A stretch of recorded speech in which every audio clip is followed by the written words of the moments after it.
시청자 여러분 안녕하세요. 5월 23일 금요일 파이널샷 시작합니다. 이번 주 후반으로 갈수록 시장의 분위기는 위축된 국면이 지속되고 있습니다. 미국의 불확실성이 커지면서 이로 인해 우리 시장 역시나 영향을 받고 있는 거고요. 불안정한 수급 상황 속에 지수의 하락이 조금 더 나오고 있는 시장입니다.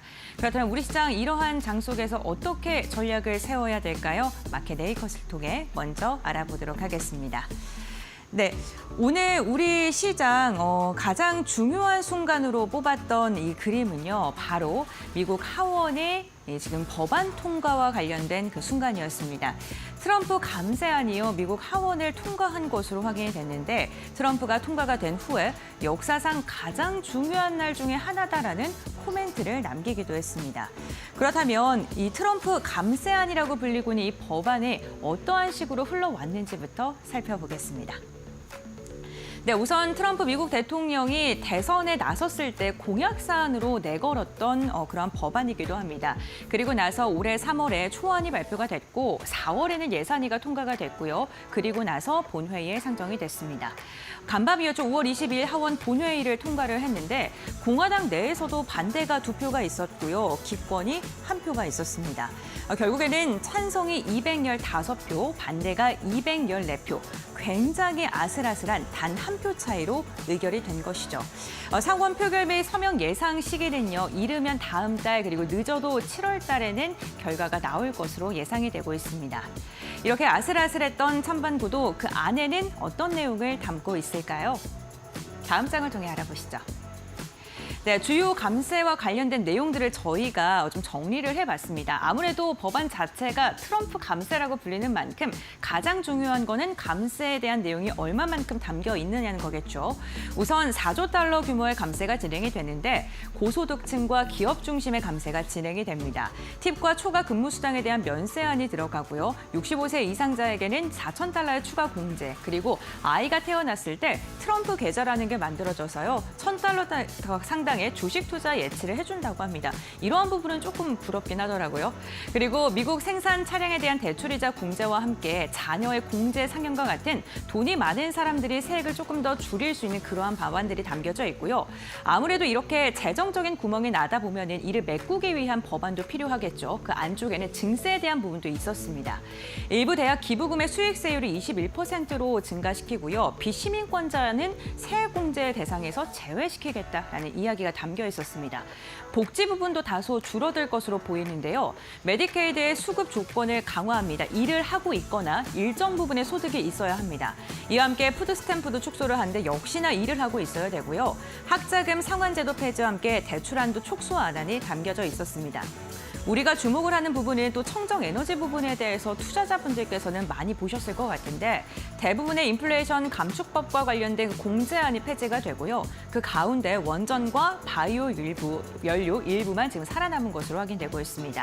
이와 함께 국방과 이민자들에 대한 단속은 앞으로 더 강화되는 방안이 담겨져 있었습니다. 다음 장을 통해서 이어서 이야기 나눠보겠습니다. 사실 이렇게 감세안이 통과가 되고 나서 트럼프가요, 역사상 가장 중요한 법안의 하나가 통과가 됐다. 상원이 빨리 이 법안을 내 책상으로 보내야 된다라면서 자화자찬을 했습니다. 하지만 시장에서는 경고음을 지속해서 보내고 있는 상황입니다. 우선 선제적으로 무디스가 미국의 신용등급을 강등을 했고요. 유럽의 투자은행에서는 연준의 금리 인하가 지연될 거고 재정위기의 경고가 또다시 부상되고 있다라는 부정적인 코멘트 달았고 의회 예상국에서도 재정 적자가 3조 8천억 달러로 확대될 것이다. 그리고 공화당 내에서도 안 좋은 이야기를 쓴소리를 한 사람이 있었습니다.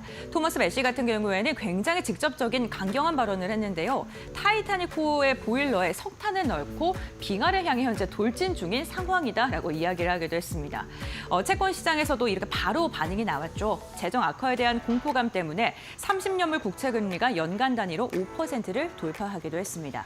그렇다면 투자자들이 좀 가장 중요하게 보고 있는 인플레이션 감축법 축소안에 대해서 조금 더 자세히 들여다보겠습니다. 사실 이 방안에 대해서요, 시장에서는 바이든 행정부의 에너지 정책이 모두 다 사실상 다 해체가 되는 것이다, 이러한 코멘트를 남기기도 했습니다. 가장 먼저 청정 전력 부분에 대해서는요, 태양광과 풍력 그리고 지열 부분은 법이 제정되고 나서 60일 이내에 착공에 들어가야 되고 28년 말까지 가동을 해야지 공제가 가능합니다. 원전만 28년까지 착공 시 공제 예외가 적용되기 때문에 오늘 국내 증시에서는 원전 관련 기업들이 그래도 힘을 내주고 있는 모습입니다. 전기차에 대해서는요, 개인에게 지급됐던 그러한 혜택을 26년에 종료하고요, 판매 조건도 제한을 합니다. 20만 대 누적을 하면은 더 이상 그걸 받지 못하는데 사실상 대기업들은 다 못 받는다고 봐야 되고요. 리스와 렌터카 등 산업용에 대해서도 전면 폐지가 들어갔습니다. 청정, 수소, 첨단 제조에 대해서는 조금 엇갈린 모습이었는데 수소와 관련돼서는 착공 기한을 33년에서 26년으로 단축하지만 첨단 제조에 대해서는 유지하는 방안을 선택을 했습니다. 다만 단축에 대한 가능성은 여전히 있기 때문에 불확실성은 남아있다라고 해석을 하고 있습니다. 또한 중국 부품을 사용하면 공제안에서 제외가 되고요. 석유, 가스 프로젝트에 대한 승인 절차는 보다 더 간소화됐습니다. 이와 함께 미국 환경보호청의 환경 규제 프로그램이 폐지가 됐습니다. 결국에는 이러한 4가지 안을 모두 다 보게 된다면은 트럼프 행정부는 일괄적으로 이야기를 하고 있습니다. 청정 에너지 더 줄이고 그리고 우리는 전통적인 에너지를 지속적으로 강화할 것이다. 이번에도 그게 나온 거죠. 이제 공은 상원으로 넘어갔습니다. 감세안이 상원을 통과하는 게요, 이렇게 스무스하지는 않을 것이다라는 분석도 있었습니다. 이 5가지 이야기인데요. 메디케이드라던가 공제 한도, 인플레이션 감축법 여러 가지 안들이 있지만 결국에는 강경파와 온경파의 시각이 조금은 다르기 때문입니다. 기한적인 거라던가 아니면 얼마만큼을 할 것인가, 이러한 부분에서 의견이 팽팽하게 엇갈리고 있는데 여기서 중요한 건 상원 구도를 봤을 때 공화당이 지금 53석이고요. 민주당이 47석입니다. 사실 6석밖에 차이가 나지 않기 때문에 온건한 공화당이 이탈을 하거나 아니면 민주당 편에 서게 된다면 당연히 상원에서 반려될 수 있게 됩니다. 이제 법안의 운명은 3명의 공화당 의원들의 손에 달리게 됐습니다. 그렇다면 우리는 어떠한 투자 전략을 세워야 될까요? 우선 미국에 대한 시각이 조금씩 바뀌고 있습니다. 전쟁이 난 것도 아니고 지금 미국이 경기가 그렇게 안 좋은 것도 아닌데 경기 침체의 대응력을 어떻게 할 수 있을까? 이 부채를 어떻게 탕감할 수 있을까에 대한 의구심이 나오고 있는 상황이고요. 지금 정부의 재정 정책이 계속해서 움직임이 시장에 영향을 긍정적으로 주지 않다 보니까 연준의 통화 정책에 의존할 수밖에 없는 상황입니다. 연준 의장에 대한 민감도가 상승할 수밖에 없는 부분인데요. 다만 연준 의장의 임기를 보게 됐을 때 내년 6월에 마감을 하죠. 그렇게 되면은 연준 의장이 변경될 수밖에 없는데 이때 또 다시 불확실성이 증대할 수 있는 부분입니다. 여기에 함께 이 트럼프 대통령이 미국을 또 성장시키기 위해 하나의 축으로 기술에 대한 집중도를 계속해서 할 수밖에 없는데 그렇게 되면은 기술에 대한 민감도도 함께 늘어날 수밖에 없다라고 분석을 하는 기사들도 많았습니다. 그렇다면 우리는 어떻게 시장을 대응해야 될까요? 우선 단기적으로 봤을 때 미국의 불확실성이 계속해서 이어지고 있기 때문에 노출도, 미국과의 관계가 높은 기업에 대해서는 당분간 보수적으로 접근하는 게 좋겠다라는 의견이 있었습니다. 우리나라가 6월 3일 대선 이후에 정부 정책안이 굉장히 많이 나올 거기 때문에 이로 인해서 긍정적인 변화가 예고가 되어 있고 국내 중심의 밸류체인 기업을 선별적으로 접근하는 게 중요하다라고 이야기를 했습니다. 그만큼 미국과의 디커플링 가능성에 대해서 손을 들어주고 있는 그러한 시각도 많으니까요. 이 부분도 참고해 보시면 좋을 것 같습니다. 지금까지 마켓 A컷이었습니다. 네, 시장에 이렇게 영향을 주는 이야기 한번 알아봤고요. 그렇다면 2시 구간 우리 시장은 지금 어떻게 움직이고 있을까요? 김지영 아나운서와 함께 알아보시죠. 네, 시장 2시 구간 지나가고 있습니다. 현재 흐름 어떻게 나오고 있는지 같이 한번 체크해 보시죠. 우선 간밤에 이 트럼프 대통령의 감세안이 하원을 통과하면서 시장 전반적으로는 쉬어가고 있는 모습 확인되고 있습니다. 코스피와 코스닥 오늘 빨간불 켜면서 시작을 했는데 현재는 모두 파란불 켜고 있는 모습이고요. 그렇다면 장중 흐름 어떻게 이어졌는지 코스피 먼저 살펴보도록 하겠습니다. 코스피 같은 경우 오늘 장중에 2,589선 저점을 기록하면서 그래도 지금은 조금 올라온 2,591선에서 움직임 나오고 있고요. 0.1%대 약보권에서 움직임 나오고 있다는 점 확인해 보시면 좋을 것 같습니다. 코스닥도 흐름들 체크해 보겠습니다. 코스닥 역시나 오늘 장 초반에는 그래도 빨간불을 켰던 모습이었는데 이내 하락을 하면서 713선 저점을 뒤진 이후에 이제 올라온 모습 확인되고 있고요. 현재는 716선에서 움직임 나오고 있다는 점도 체크해 보시면 좋을 것 같습니다. 그렇다면 수급 상황 어떻게 이어지고 있는지 확인해 보겠습니다. 네, 어제에 이어서 역시나 외국인과 기관 모두 매도 우위를 보이고 있는 상황입니다. 다만 어제 물량을 많이 덜어냈던 만큼 오늘 그 매도 폭이 크지는 않은 모습 확인이 되고 있고요. 외국인 같은 경우 700억 원, 기관은 600억 원 팔아내고 있는 모습이고 그나마 개인이 1,200억 원 좀 담아내면서 지수의 하단을 좀 지지해주고 있다는 점 확인해 보시면 될 것 같습니다. 다음으로는 코스닥 매매 동향 살펴보겠습니다. 네, 외국인 같은 경우 지금 팔고 있는 모습이고 기관 같은 경우 매도 우위에서 지금 매수 우위로 조금 전환했던 모습입니다. 시장 쉬어가면서 조금은 관망하는 모습도 나타나고 있는데요. 개인 같은 경우 700억 원 담아내면서 현재 수급 흐름 이어지고 있다는 점 확인해 보시죠. 그렇다면 시가총액 상위 종목들 움직임도 확인해 보겠습니다. 먼저 코스피입니다. 1위에서 5위 현재는 SK하이닉스 그리고 KB금융만이 빨간불을 켜고 있습니다. 외국인 수급단에서 좀 살펴볼 수 있을 것 같은데요. 현재 삼성전자는 매도, SK하이닉스는 매수하고 있는 외국인입니다. 그렇기 때문에 1.4%대 SK하이닉스 빨간불 켜고 있는 모습이고요.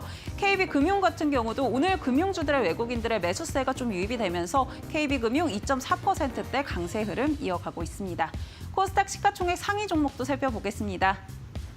네, 1위부터 5위 알테오젠만이 0.6%대 빨간불 켜고 있고 전반적으로 시장 눌리고 있는 모습 확인되고 있습니다. 아무래도 이 관세안이 하원에서 통과가 되면서 IRA에 대한 축소 우려가 2차 전지 전반적으로 누르고 있는 모습 확인되고 있고요. 에코프로 BM, 에코프로 4% 넘는 낙폭을 보여주고 있습니다. 그렇다면 오늘 특징주들 어떤 것들이 있는지 같이 한번 확인해 보시죠. 네, 첫 번째는 두산 에너빌리티입니다. 오늘 원전주들 전반적으로 훈풍이 불고 있죠. 현지 시간 24일 트럼프 대통령이 이 원자력 활성화를 위한 행정명령에 서명할 수도 있다라는 보도가 나오면서 오늘 기대감을 모아가고 있는 모습입니다.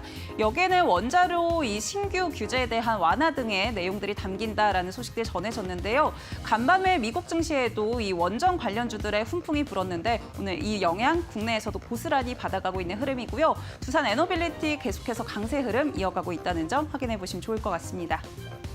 다음 특징주 체크해 보시죠.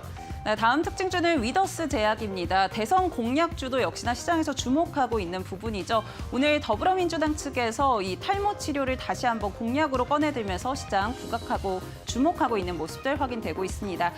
탈모 치료 같은 경우는 지난 대선에서도 공약으로 좀 꺼내 들었었는데 그때도 많이 이슈가 됐었고요. 이 탈모 치료 건강보험 적용 범위를 좀 확대하겠다라는 이야기들이었습니다.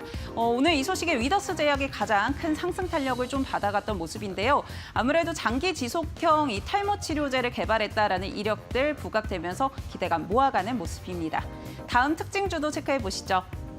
다음 특징주는 인투셀입니다. 오늘 코스닥에 신규 상장한 종목인데요. 이 바이오 신약 개발 기업입니다. 이 바이오에서 최근에 키워드적으로 주목하는 것들을 좀 살펴보면 ADC가 될 것 같은데요. 이 인투셀이 ADC 플랫폼을 개발했다라는 이력들의 오늘 기대감을 좀 모아가고 있는 모습이고요.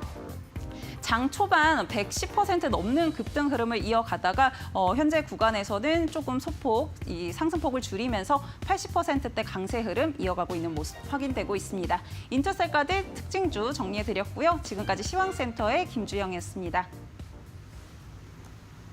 네, 마켓에이커 심층 분석 시간으로 이어가 보겠습니다. 앞서서 제가 브리핑을 전해드렸던 이슈에 대해서 전문가의 시각에서 조금 더 자세히 심도 있게 이야기를 나눠보는 시간인데요.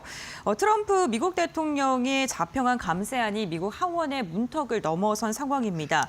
재정 적자 우려 속에서도 법인세 감면이라던가 인플레이션 감축법 조정이 핵심인 이 법안은요. 미국뿐만 아니라 우리나라에게도 굉장히 큰 영향을 미칠 수밖에 없는 그러한 법안이기 때문에 오늘 조금 더 자세히 보고자 합니다.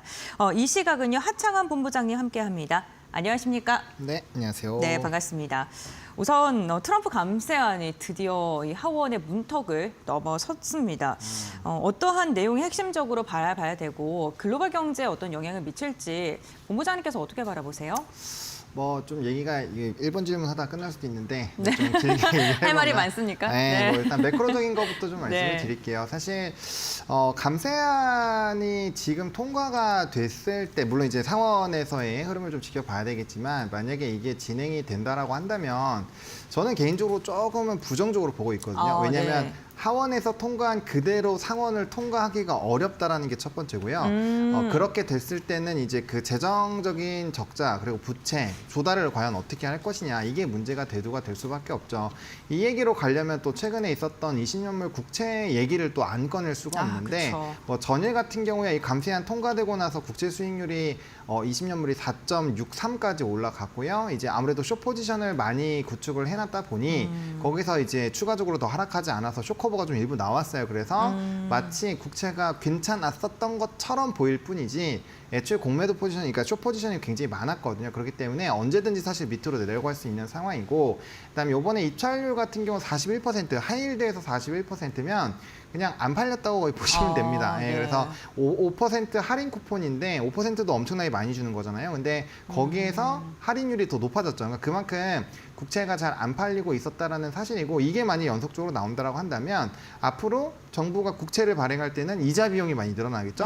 그럼 그 이자 비용이 많이 늘어났을 때에 그 부채 때문에 신용등급이 떨어졌는데 그쵸. 그럼 그거 어디서 도대체 메울 것이냐. 메울 방법이 없다라는 거죠. 근데 감세를 하면 물론 이제 기업에 대한 가치가 높아지고 기업들이 돈을 잘 벌게 되니까 거기에 따라 이제 PER 부담감이 줄어들긴 하는데 과연 그 기업들이 실적을 내서 PER에 대한 부담감을 줄여가는 속도가 빠를지 네. 아니면 지금 당장 국채 수익률이 높아져서 1 나누기 이제 국채 수익률이랑 PER 나오잖아요. 네. 그 수치가 빠르게 높아질지 그걸 놓고 보면은 당연히 좋은 얘기가 나올 수가 없다라는 거죠.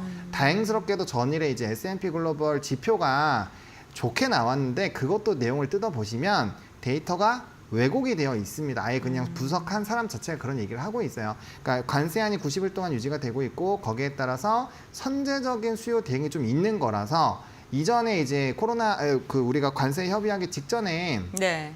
관세를 하기 전에 어떤 스토리가 나왔을 때 그때 막 선제적인 수요가 많았잖아요. 그쵸. 그때랑 비슷한 효과다라고 보고 있거든요. 그러니까 데이터가 연속성이 없으면 그것도 올라온 거 다시 다 토해내야 돼요. 그런 것들을 감안을 해봤을 때 이 하원 법안 지금 제가 매크로적인 부분 얘기 조금만 꺼내도 얘기 길어지잖아요. 네. 이걸로 사실 1시간 이상 떠들 수 있는데 어쨌든 그런 것들을 복합적으로 봤을 때 법안 쪽 이제 매크로 쪽으로는 전 되게 부정적으로 보고 있고 산업은 오늘 막 희비 교차가 있었던 것 같습니다. 이제 IRA 법안에 대해서 수정 법안 나온 거 거기서 이제 또 부담감이 되는 2차 전지 뭐 특히나 뭐 이따가 좀 자세하게 설명드리겠지만 TPO 관련된 이제 기업들 완전 박살이 났고요. 그다음에 뭐 나머지 부분에서도 좀 사실 영향이 있죠. 그래서 원전은 사실 거기서 좀 피해가니까 좋은 상황이었고요. 뭐 전통산업군들이 조금 수혜를 받는 방향으로 가서 이것도 사실 수혜가 굉장히 크기 때문에 일단은 좀 거시적으로 먼저 꼭지를 말씀을 드리겠습니다. 네, 알겠습니다. 어쨌든 우리 산업에도 뭐 긍정적인 영향을 받고 있는 일부 섹터가 있긴 합니다만 전체적으로 시가총액을 차지하고 있는 큼직큼직한 기업들에 대해서는 안 좋은 이슈로 좀 해석이 될 것 같습니다. 가장 먼저 지금 걱정하고 계시는 부분이 지금 본부장님께서도 섹터 중에는 먼저 말씀해 주셨어요. IRA 감축법과 관련해서 전기차, 2차 전지 계속해서 우려 나오고 있는데 여기에 보조금까지 축소가 되면은 사실 우려가 좀 많을 것 같거든요. 자동차 업계 쪽은 좀 어떻게 보세요? 안 좋게 보죠. 근데 이제 사실은 뭐 IRA 이번에 수정 법안이 나온 내용이 네. 이전에 우리가 IRA 법안을 폐지한다 뭐 이런 내용들과 비교했을 때는 사실 스토리가 나쁘지는 않아요. 근데 이게 계속적으로 줄어들고 있는데 그게 더 줄어들고 있는 상황이니까 이러면은 그냥 폐지랑 거의 다름없는 수순으로 가는구나 이렇게 인식이 돼서 이제 좀 주가의 되돌림이 강하게 나오고 있다라고 보시면 좋을 것 같고 만약에 2차 전지가 현재 실적이 나오고 있었다라고 한다면 그래도 좀 잘 버텼을 거예요. 근데 보조금이라든지 그런 것들을 빼놓고 LG 엔솔이나 이런 실적을 적자죠. 봤을 때 예, 적자가 심각하잖아요. 네. 그러면은 당연히 그게 줄었을 때 밸류로 가야 되는 거죠. 보조금이라는 걸 빼놓고 봤을 때 그걸 빠져야 되는 부분. 그리고 저 이제 FEOC가 제일 부담스러운 요인인데 저 중국 적성국 연관 기업을 제한을 강화하는 건데 저게 굉장히 강하게 압박이 들어오고 있거든요. 네. 근데 이 배터리 쪽에서 중국 밸류체인 탄을 IP에서 통해서 할 수 있는 방법이 과연 얼마나 있을 것이며 그렇게 되면 앞으로 제재가 더 확대가 될 수 있는 부분인 거고 그리고 이게 진행이 된다라고 했을 때는 가격이 워낙 높아지기 때문에 네. 사실 미국 내 기업들도 이거는 좀 하지 말아달라 비용 늘어나니까 우리도 부담스러워요라고 얘기했었던 부분인데 이거를 강행을 했기 때문에 사실 이례적이라는 평가가 나오고 있는 상황이잖아요. 그런 내용들을 봤을 때 사실 좀 부담스러울 수밖에 없고 현재 넘버 안 나오죠. 그렇다고 뭐 우리나라가 뭐 CATL이나 이런 것처럼 뭐 유럽적인 거 막 치고 나가는 것도 아니고 가격적인 부분이 계속 싸지고 있는 상황에서 3원기가 과연 LFP 이상으로의 그런 뭐 퍼포먼스를 내기도 좀 애매한 거고 그렇다고 ESS에서 중국을 압도하느냐 그것도 아니죠. 그러니까 지금 되게 애매한 포지션에서 있는 거예요. 물론 미국이 중국을 계속적으로 견제를 한다면 거기에 따른 반사 수혜를 입을 수도 있지만 우리나라가 그거에 대해서 완벽하게 뭔가 하기는 어려운 상황이고요. 또 이제 또 이런 프라이스 가격적인 부분에서의 매력도가 높아지는 탄산 리튬도 가격이 7만 원 깨지고 계속 떨어지고 있잖아요. 그러니까 그런 것들을 봤을 때 2차 전지를 바라보는 요인들 중에서 좋게 얘기할 만한 게 거의 없다. 그나마 최근에 수출입 데이터에서 전기차 데이터가 조금 일부 더 좋아지게 나온 건 있는데 그거 하나만으로 지금 말씀드렸던 여러 가지 대외 변수들을 다 만회하기가 너무 힘들다라는 거죠. 그래서 뭐 이제 가지고 계신 분들이 너무 많고 좀 긍정적인 얘기를 드리고 싶지만 어쨌든 당분간은 조금 쉽지 않은 상황이 나올 거고 이게 7월 달 쪽으로 넘어가잖아요. 상황 네. 결국엔 거기에서의 결과값이 어떻게 나오는지가 좀 굉장히 중요할 것 같다. 이렇게 정리 드리겠습니다. 네, 2차 전지 정말 첩첩산중이네요. 안 좋은 이야기가 나오는데 거기에다가 또 이걸 좀 더해주는 이야기가 나오면서 오늘 시장에서도 정말 반응을 강하게 하고 있습니다. 뭐 하락하는 섹터 보면 테마 쪽 보면은 다 2차 전지 뭐 장비라던가 전고체, 소재 이러한 관련된 기업들의 하락폭이 굉장히 큰 것으로 지금 집계가 되고 있고 시장 역시나 지금 좀 우려가 나오고 있는 상황인 건 맞는 것 같습니다. 2차 전지 쪽은 그렇고요. 또 같이 이와 함께 피해가 우려되는 게 청정 에너지 쪽입니다. 뭐 태양광이라던가 풍력 이쪽도 오늘 시장에서 급격하게 이탈이 나오고 있는 모습이거든요. 역시나 뭐 안 좋게 해석이 될 수밖에 없는데 네, 어떻게 보고 계실까요? 네, 그렇죠. 근데 이제 뭐 사실 네. 재생에너지는 또 2차 전지 대비했을 때는 분위기가 좋은데 이번에 제일 타격이 컸었던 주 요인은 이제 아까 제가 이제 TPO에 대해서 얘기했는데 TPO 뭐 ITC 뭐 그런 용어가 있죠. 하단에 이제 좀 나갈 건데 결국엔 이게 뭐냐? 이 설치를 하는 건데 거기서 네. 투자를 하는 세액이 있고 거기서 이제 생산을 하는 생산세액이 있어요. 네. 이 화면 나오네요. 네. 그렇죠. 이게 나오잖아요. 그래서 그게 이제 조기 종료로 바로 진행이 됩니다. 그래서 이게 그 미국 기업에서 태양광이 동시에 다 엄청나게 빠지냐 아니에요. 썬런 같은 경우는 30% 이상 빠졌죠. 왜? 네. 저 종목은 저 TPO 대여 사업에 대한 이 실적이 굉장히 크게 반영이 됐었고 그것 때문에 주가가 올랐거든요. 근데 저게 제외가 되니까 저건 한 방에 박살이 났고요. 기타 다른 AMPC 쪽으로 연관되어 있던 기업들은 대부분 3에서 4%밖에 안 빠졌어요. 왜? 그래요? 왜 저거는 그럴까요? 1년을 선제적으로 더 주기 때문에 피해가 없습니다. 피해가 오히려 좀 덜하다라는 네. 부분으로 인식이 되고 있는 거예요. 그러니까 같은 정책이지만 이게 실질적으로 넘버에 바로 반영이 되는 요인으로 다가오는 기업들은 박살이 났죠. 예를 들면은 하나솔루션 같은 경우도 지금 이거래일 동안 주가가 굉장히 많이 빠지고 있는데 요거는 요 TPO 사업에 대한 부정적인 그 이제 세액 공제가 없어진다라는 얘기가 나오자마자 바로 애널리스트 코멘트가 나왔습니다. 이거는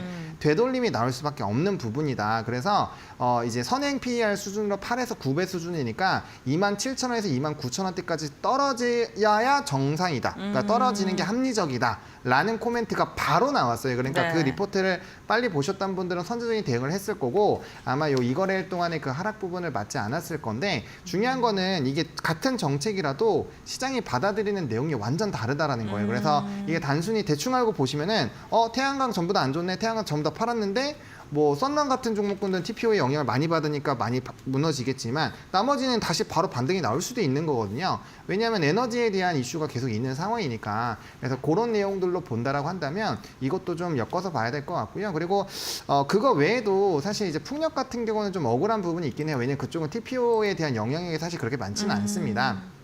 근데 똑같이 이제 IRA 법안 수정 법안 나왔을 때 태양광이 먼저 계속 무너지고 풍력은 좋았던 거는 또 이제 미국 내에서 어떠한 그 규모 와트 좀 큰 규모 와트의 풍력 사업을 한다라는 얘기가 나오면서 올랐잖아요. 근데 그런 것들이 지금 다 무시가 되고 있기 때문에 결과적으로 단기적인 세론이 나온 이후에는 저는 다시 회복이 나올 것 같아요. 왜냐면 물론 저는 이제 에너지원 중에서는 원전을 제일 중요하다라고 보고 있지만 원전은 가격이 비쌉니다. 가격이 비싸기 때문에 모든 앞으로 AI가 축제가 되고 모든 기기들이 다 쓴다라고 가정을 했을 때 그 에너지원을 원전만으로는 해결할 수가 없어요. 그래서 재생에너지도 분명 먼저 진행을 할 거고 그 안정성을 원전으로 채울 거기 때문에 결과적으로 시간이 지나면 다시 오를 거다. 그래서 지금은 단기적인 정책에 따른 좀 영향이 있고요. 물론 그거는 해결 과정이에요. 착공을 되게 빠르게 해야 됩니다. 6개월만 착공해야 되는데 사실 해상풍력이나 이런 것들 공부해 보시면 아시겠지만 그 주민들이랑 얘기하는 데만 거의 1년 걸려요.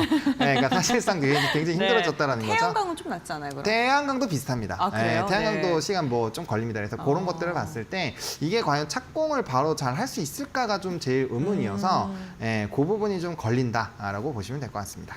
네, 알겠습니다. 뭐 재생에너지 관련된 이야기를 나눠봤는데 산업의 영향이 어디로 펼쳐져 있는지에 따라서 같은 섹터 내에서도 좀 엇갈리는 움직임이 나타날 수 있다라고 이야기를 해주셨습니다. 지금 뭐 청정에너지 이야기, 재생에너지 이야기 하시면서 그래도 좀 내가 에너지 중에 긍정적으로 보고 있는 거, 좋게 보는 게 원전이다라고 이야기를 해주셨어요. 그럼 원전 쪽 그리고 뭐 수소 쪽 이런 데는 어떻게 보세요?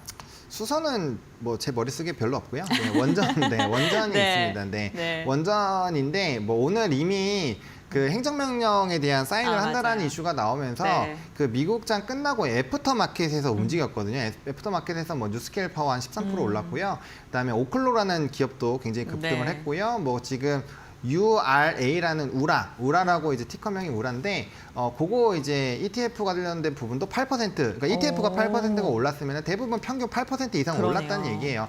그래서 이제 우라늄 관련된 그런 ETF도 굉장히 좋았다는 점을 보면은 확실히 원전에 대한 이벤트가 터져 나오고 있고요. 또 원전은 아까 말씀드렸던 것처럼 왜 유럽이 이런 재생에너지를 조금 놓아놓고 원전으로 자꾸 갈아타려고 할까? 뭐 스웨덴 같은 경우도 이번에 탈원전 기조 폐지하고 다시 원전 4기 신규 하는 뉴스가 이제 오늘 네. 나왔잖아요. 그러니까 그런 내용들이 왜 나오냐면은 결국에는 지금 유럽 지역 같은 경우도 러시아와 우크라이나 전쟁으로 인해서 천연가스가 끊겨 보니 에너지로 유지하는 게 장난이 아닌 거죠. 왜냐하면 재생에너지는 지금 기후변화 보세요. 우리나라만 하더라도 불과 2주 전까지만 해도 추워가지고 막 긴팔 입고 막 했었는데 지금 너무 더워요. 너무 찌잖아요. 그러니까 그런 네. 것들을 보면은 기후가 장난이 아니라는 거죠. 그래서 이게 기후가 바뀌면 바람이 잘 안 불 수도 있고 이전보다 그쪽은 바람 잘 안 분다고 합니다. 그럼 에너지 생산 여력이 줄겠죠. 그러면 우리가 컴퓨터나 이런 AI나 이런 것들은 24시간 계속 이 전기량이 공급이 돼야 되는데 대규모 전정 사태 그런 것들 터지면 AI 다 마비예요. 그쵸. 로봇으로 다 바뀌었는데 전기 안 들어간다 생각해 보세요.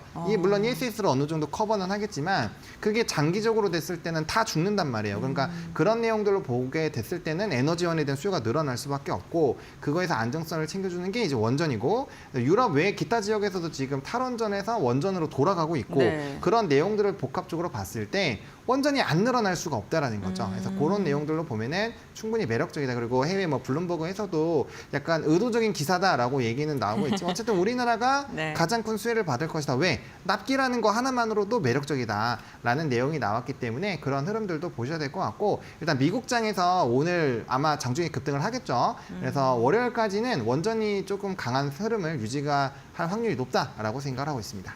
네, 알겠습니다. 그 에너지 관련된 것 중에서는 원전을 같이 좀 강력하게 긍정적으로 언급을 해주셨고 실제로 이번에 뭐 행정명령 서명에 대한 기대감뿐만 아니라 이번에 그 감세 안에서도 예외 조항으로도 들어가 있기 때문에 이런 부분도 좀 봐주시면 좋을 것 같습니다. 이와 함께 우리나라에 좀 주목을 한 게 반도체와 연결되어 있는 또 부분이었습니다. 첨단 제조업 세 공제 일단 유지는 되긴 했는데 네. 그래도 가능성은 열어둬야 된다. 불안정은 아직은 좀 불안정하다 이런 이야기는 나오고 있거든요. 네, 이 부분은 어떻게 보셨을까요? 네, 뭐 잘 말씀을 해주셨는데 네. 뭐 이거 앞에서 제가 얘기했었던 부채 한도에 대한 부담감들, 재정에 네. 대한 이런 그 조달 방법에 대한 부담감 이런 것들이죠. 결국엔 지금은 유지를 하는데 너무 힘들면 당연히 줄이겠죠. 자기네들이 손해 보면서까지 그래 계속 보조금 줄게 하진 네. 않을 거니까. 그래서 그런 내용들이 좀 부담이 된다라는 거고요.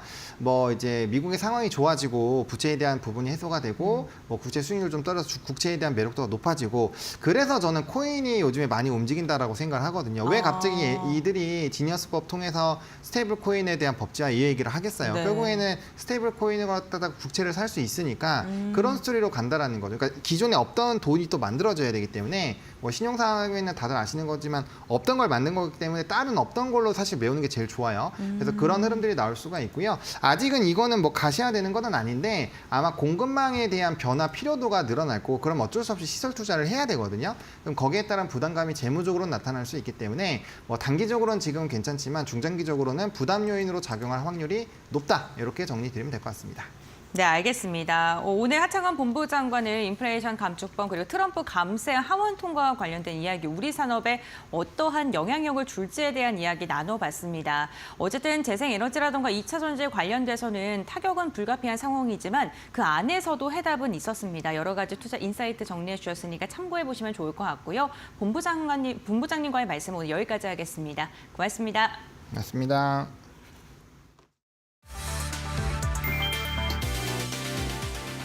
도널드 트럼프 미국 대통령의 감세 공약을 위한 핵심 세제 법안이 미 연방하원 본회의에서 의결됐다. 22일 AP 로이터 통신 등 외신들에 따르면 하원은 트럼프 행정부의 광범위한 감세와 지출 삭감을 담은 법안을 표결에 붙여 찬성 215표, 반대 214표로 가결했다. 이 법안은 2017년 감세법의 주요 조항을 연장하는 내용으로 개인 소득세율 인하, 법인세 최고세율 인하, 표준소득공제 및 자녀세액공제 확대가 포함됐다. 이번 법안은 트럼프 대통령이 대선 기간 중 약속한 팁과 초과 근무수당 면제, 미국산 자동차 구입을 위한 대출, 이자 세액공제 허용 등도 포함된다. 민주당 하원 의원은 전원 반대표를 던졌으며 공화당 내에서도 반대표 2표, 기권표 1표가 나왔다. 미 의회 예산국은 이번 법안이 상원에서 최종 확정될 경우 향후 10년간 미국의 재정 적자가 3조 8천억 달러 증가할 것이라고 전망했다. 22일 월스트리트 저널은 지난달 테슬라의 유럽 전기차 등록 건수는 전년 대비 49% 감소한 7,165대, BYD는 2배 이상 증가한 7,231대로 처음으로 테슬라를 앞질렀다고 전했다. 펠리페 무뇨즈 자토다이내믹스 글로벌 애널리스트는 유럽 전기차 시장에서 테슬라가 수년간 선두를 달려온 반면 BYD는 2022년 말까지 노르웨이와 네덜란드를 제외하면 유럽에서 공식 영업을 시작하지도 않았었다고 설명했다. 테슬라는 전기차 수요 둔화, 경쟁 심화, 일론 머스크 CEO의 정치적 논란 등으로 브랜드 이미지가 타격을 입으며 유럽 판매가 급감했다. 유럽 내 테슬라 등록 건수는 1월부터 3월까지 각각 50%, 47%, 36%씩 감소했다. 반면 BYD는 유럽 내 다양한 모델과 가격 경쟁력으로 시장 점유율을 빠르게 확대하고 있으며 글로벌 판매량에서도 테슬라를 앞지르고 있다.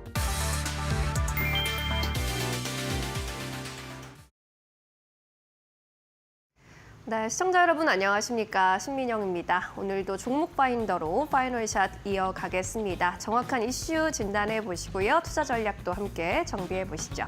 첫 번째 종목 뉴스 바로 들어가 보도록 하겠습니다. 오늘의 첫 번째 이슈, 주택 공급 확대, 대선 공약에 기세에 오른 건설주 이야기해 보겠습니다. 건설주가 오늘 분위기가 굉장히 좋은데 대선 후보들의 공약이 영향을 많이 주고 있습니다. 먼저 더불어민주당 이재명 후보의 경우에는 제4기 신도시 및 스마트 도시 개발 등의 공약을 강조하고 있고요. 그리고 제1기 신도시죠. 수원, 용인, 안산, 인천 등의 노후 계획 도시를 정비하는 것을 지원하겠다라는 약속도 했습니다. 또한 서울의 오래된 도심을 재개발하고 재건축이 쉬워지도록 문턱을 낮추고 아파트를 더 높게 지을 수 있도록 용적률도 늘리겠다라는 공약을 제시해 놓은 상태입니다. 국민의힘의 김문수 후보도 이제 대선 공약에서 여러 가지들을 강조하고 있는데 특히나 청년주택과 GTX 연계 공급을 통한 실수요 대응을 강조하고 있고요. 또 1인용 아파트와 오피스텔 공급을 확대하겠다라는 약속도 했습니다. 뿐만 아니라 재건축과 재개발 지역은 물론이고 신규 아파트를 지을 때도 용적률과 건폐율을 상향하겠다라는 공약을 채택한 상황인데요. 이렇다 보니 자연스럽게 시선이 건설주로 또 옮겨가고 있습니다. 최근에 증권가에서도 건설주에 주목하는 리포트를 많이 내놓는 추세인데요. 유안타증권에서 2025년 하반기 건설업 전망 리포트를 제시하기도 했습니다. 건설주에 대해서 구조적인 성장 국면에 진입했다면서 비중 확대를 권고했고요. 탑픽 종목으로 GS건설 꼽았습니다. 공급 확대에 따른 직접적인 수혜주가 될 것이다 라고 봤습니다. 수도권의 수주 비용이 높기 때문이다 라고 했고요. 차선호주 세컨픽으로는 대우건설 꼽았습니다. 있습니다. 업종 내에서 가장 저평가된 종목 중 하나라면서 수도권 분양 비중이 증가하게 되면 하반기 실적 반등 기대된다라는 의견을 내놓기도 했습니다. 오늘 건설주들 전반적으로 흐름 어떤지도 함께 체크해보고 가시죠. 네, 현대건설의 경우 11% 이상 오르면서 대장주의 면모를 보여주고 있습니다. 54,100원에 거래가 되고 있고요. 이 밖에 DLAC와 대우건설, GS까지 동반 오름세 기록하고 있습니다. 다만 우진 INS는 오늘 장 초반에 강세 흐름 보이다가 이내 하락 전환해서 현재 약세권에 머물러 있다는 점 함께 체크해 보시면 좋겠습니다. 이어서 두 번째 이슈로 넘어가 보도록 하죠.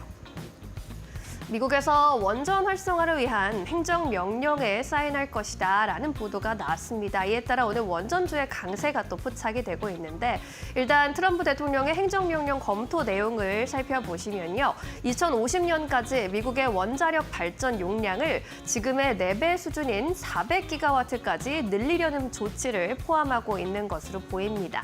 그리고 미국의 원자력 발전소를 2028년까지 착공만 하더라도 새 공제를 받을 수 있도록 예외를 두는 등 혜택 조항을 유지하겠다라고 했는데요. 그리고 여기에 더해서 유럽에서도 관련 움직임 나타나고 있습니다. 신재생 에너지 강국인 스웨덴이 45년 만에 신규 원전 건설에 나선다는 소식 들려온 건데요. 스웨덴 의회가 현지 시간 21일 신규 원전 건설 자금을 지원하는 법안을 가결했다고 로이터 통신이 보도하기도 했습니다. 이렇게 전 세계적으로 원전 산업이 활성화될 것이란 기대감, 오늘 원전 관련주의 주가를 밀어 올려주고 있습니다. 관련 흐름 함께 체크해 보시죠. 네, 수산 인더스트리가 14%대 급등세 연출해내고 있고요. 우리기술과 두산 에너빌리티도 흐름이 굉장히 좋습니다. 대장주격인 두산 에너빌리티가 8% 가까이 올라가는 모습, 41,200원 터치하고 있고요. 이 밖에 우진과 BHI까지 5%대 동반 오름세 포착되고 있습니다. 오늘 전반적으로 원자력 관련주가 시장의 강세 흐름 이끌어주고 있다는 점 함께 체크해 보셨습니다. 이어서 세 번째 이슈로 넘어가 볼까요? 오늘 또 강한 테마가 있습니다. 바로 양자 컴퓨팅 분야인데요. 미국 증시에 상장되어 있는 아이온큐가 간밤에 이렇게 36%대 급등하는 흐름을 보였습니다. CEO의 한 발언이 있었습니다. 우리는 양자 컴퓨팅 분야의 엔비디아가 될 것이다 라는 발언을 놓은 건데요. 양자 컴퓨팅 기술이 미래 산업의 핵심 동력이 될 것이라는 강력한 메시지로 시장에서 해석이 됐고요. 뿐만 아니라 이제는 양자 컴퓨팅 기술이 먼 미래의 기술이 아닌 현실적으로 상용화 시점이 다가오고 있는 것 아니냐라는 긍정적인 기대감이 다시금 오늘 주가에 영향을 주고 있습니다. 양자 컴퓨터는 이제 모두 잘 알고 계시겠지만 중첩이나 얽힘 등 양자 역학적 현상을 활용해서 기존의 슈퍼컴퓨터의 한계를 뛰어넘는 연산 능력을 제공합니다. 신약 개발이나 신소재 설계, 금융 모델링, 암호 해독까지 다양한 분야에서 혁신적인 변화가 나타날 것으로 기대가 되는데요. 특히나 AI 시대를 맞아서 데이터 사용량이 폭증하면서 AI 시대의 게임 체인저로도 주목받고 있는 분야입니다. 시장 조사기관 가트너에 따르면요, 이 양자 컴퓨팅 시장 전망이 어마어마하게 성장할 것으로 또 보입니다. 올해 말까지 전 세계 벤처 캐피탈의 투자의 약 10%를 차지할 것이라는 전망, 그리고 2030년까지 약 1조 달러까지 규모로 늘어나면서 연평균 30%의 성장률을 기록할 것이라는 이런 전망까지 힘을 받아가고 있는 상황입니다. 오늘 시세 어떤지도 함께 체크해 보시죠.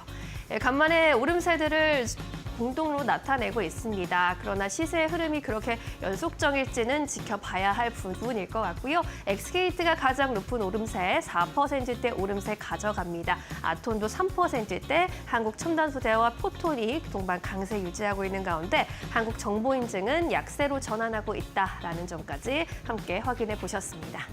자, 마지막 이슈로 이제 넘어가 볼까요? 농심 관련 소식을 가져왔습니다. 통큰 밸류업 계획을 내놓은 가운데 오늘 주가 흐름도 상승세 나타내고 있습니다. 매출 목표 그리고 주주 환원책을 담은 밸류업 계획을 공개했습니다. 2030년까지 매출 7조 3천억 원을 달성할 것이다 라는 목표를 제시했고요. 영업이익률의 경우 지난해 기준으로 4.7%인데 10%까지 끌어올리겠다. 해외 사업 비중도 현재 37%에서 61%까지 끌어올리겠다는 진행하는 계획을 공개했습니다. 주주 환원책에 대한 내용도 함께 내놓았는데 배당 성향이 별도 기준으로 25%, 최소 배당금 5천 원으로 설정을 했습니다. 현재 주력 사업인 라면 사업의 경우 미국과 멕시코, 브라질 등 7개 타깃 국가를 공략해서 글로벌 성장을 가속하겠다고 전했고요. 스낵 사업 역시 제2의 코어 사업으로 육성하겠다라는 전략을 공개했습니다. DS투자증권에서는 농심에 대해 2분기부터 본격적인 실적 턴어라운드, 신라면 툼바의 해외 성과, 유럽 진출 확대 등 주가 상승 모멘텀을 보유하고 있다면서 이러한 주주 환원 확대와 함께 목표한 중장기적인 실적 성장 가시화에 따른 밸류에이션 리레이팅이 기대된다라는 평가를 내놓기도 했습니다. 최근에 음식료주의 흐름이 상대적으로 양호한 흐름 이어가고 있거든요. 현재 구간의 흐름도 체크해 보시죠. 농심이 1%대 오름세 보여주고 있는 가운데 사조산업과 선진의 오름세 돋보이고 있습니다. 선진이 오늘 12% 넘게 급등하면서 9,450원에 거래가 되고 있고요. 동원산업도 상승세 유지하고 있는 가운데 풀무원의 동력은 조금 떨어집니다. 현재 구간 약세 전환에서 12,570원에 거래가 되고 있습니다. 네, 이렇게 오늘 시장에서 움직이고 있는 주요 업종별, 종목별 이슈, 그리고 주가 흐름까지 체크해봤습니다. 이번에는 증권가 전화 연결 통해서 보다 자세한 의견 들어보도록 하겠습니다. SK증권 이천PB센터 서용원 차장 연결되어 있습니다. 차장님 안녕하세요. 네, 안녕하세요. 네, 특징주에 대한 이야기 나눠보고 있는데요. 차장님께서는 오늘 특징주 어떤 종목을 좀 꼽아보고 계실까요? 네, 일단 첫 번째로는 현대건설 좀 보고 있는 상황이고요. 아무래도 건설주들이 오늘 오랜만에 좀 강한 상승세를 좀 보여주고 있는 상황입니다. 신고가가 지속되는 모습들을 좀 보여주고 있다라고 말씀을 드릴 수 있겠고요. 현재 구간에서 트럼프 대통령의 원자력 산업에 대한 활성화를 위한 행정명령에 서명할 것이다라는 이슈와 더불어서 원전 설계의 기술을 좀 갖고 있는 현대건설이 건설주 중에서 가장 좀 강하게 상승을 해주고 있는 모습이다라고 좀 볼 수 있겠습니다. 특히나 현대건설 같은 경우에는 국내에 대한 실적도 있지만 해외 수주 잔고가 다른 건설사에 비해 상당히 높다라는 점이 좀 부각이 되면서 상승세가 좀 이어지고 있는 상황이라고 볼 수 있겠고요. 외국인과 기관의 매수세가 동반해서 함께 상승세가 나오고 있다라는 점을 볼 수 있겠습니다. 특히나 작년 현대 엔지니어링에 대한 일회성 비용에 대한 부분들을 실적에 반영을 했기 때문에 올해는 기저효과로 인한 실적 개선과 매출 성장도 함께 이어질 수 있다는 점에서 단기 상승이 많이 나왔습니다만 추가적인 상승도 기대해 볼 수 있지 않을까라고 생각을 하고 있고요. 두 번째 종목으로는 신한지주 좀 말씀을 좀 드릴 수가 있을 것 같습니다. 최근 금융주들의 상승세가 상당히 좀 강하게 좀 이어지고 있는 상황입니다.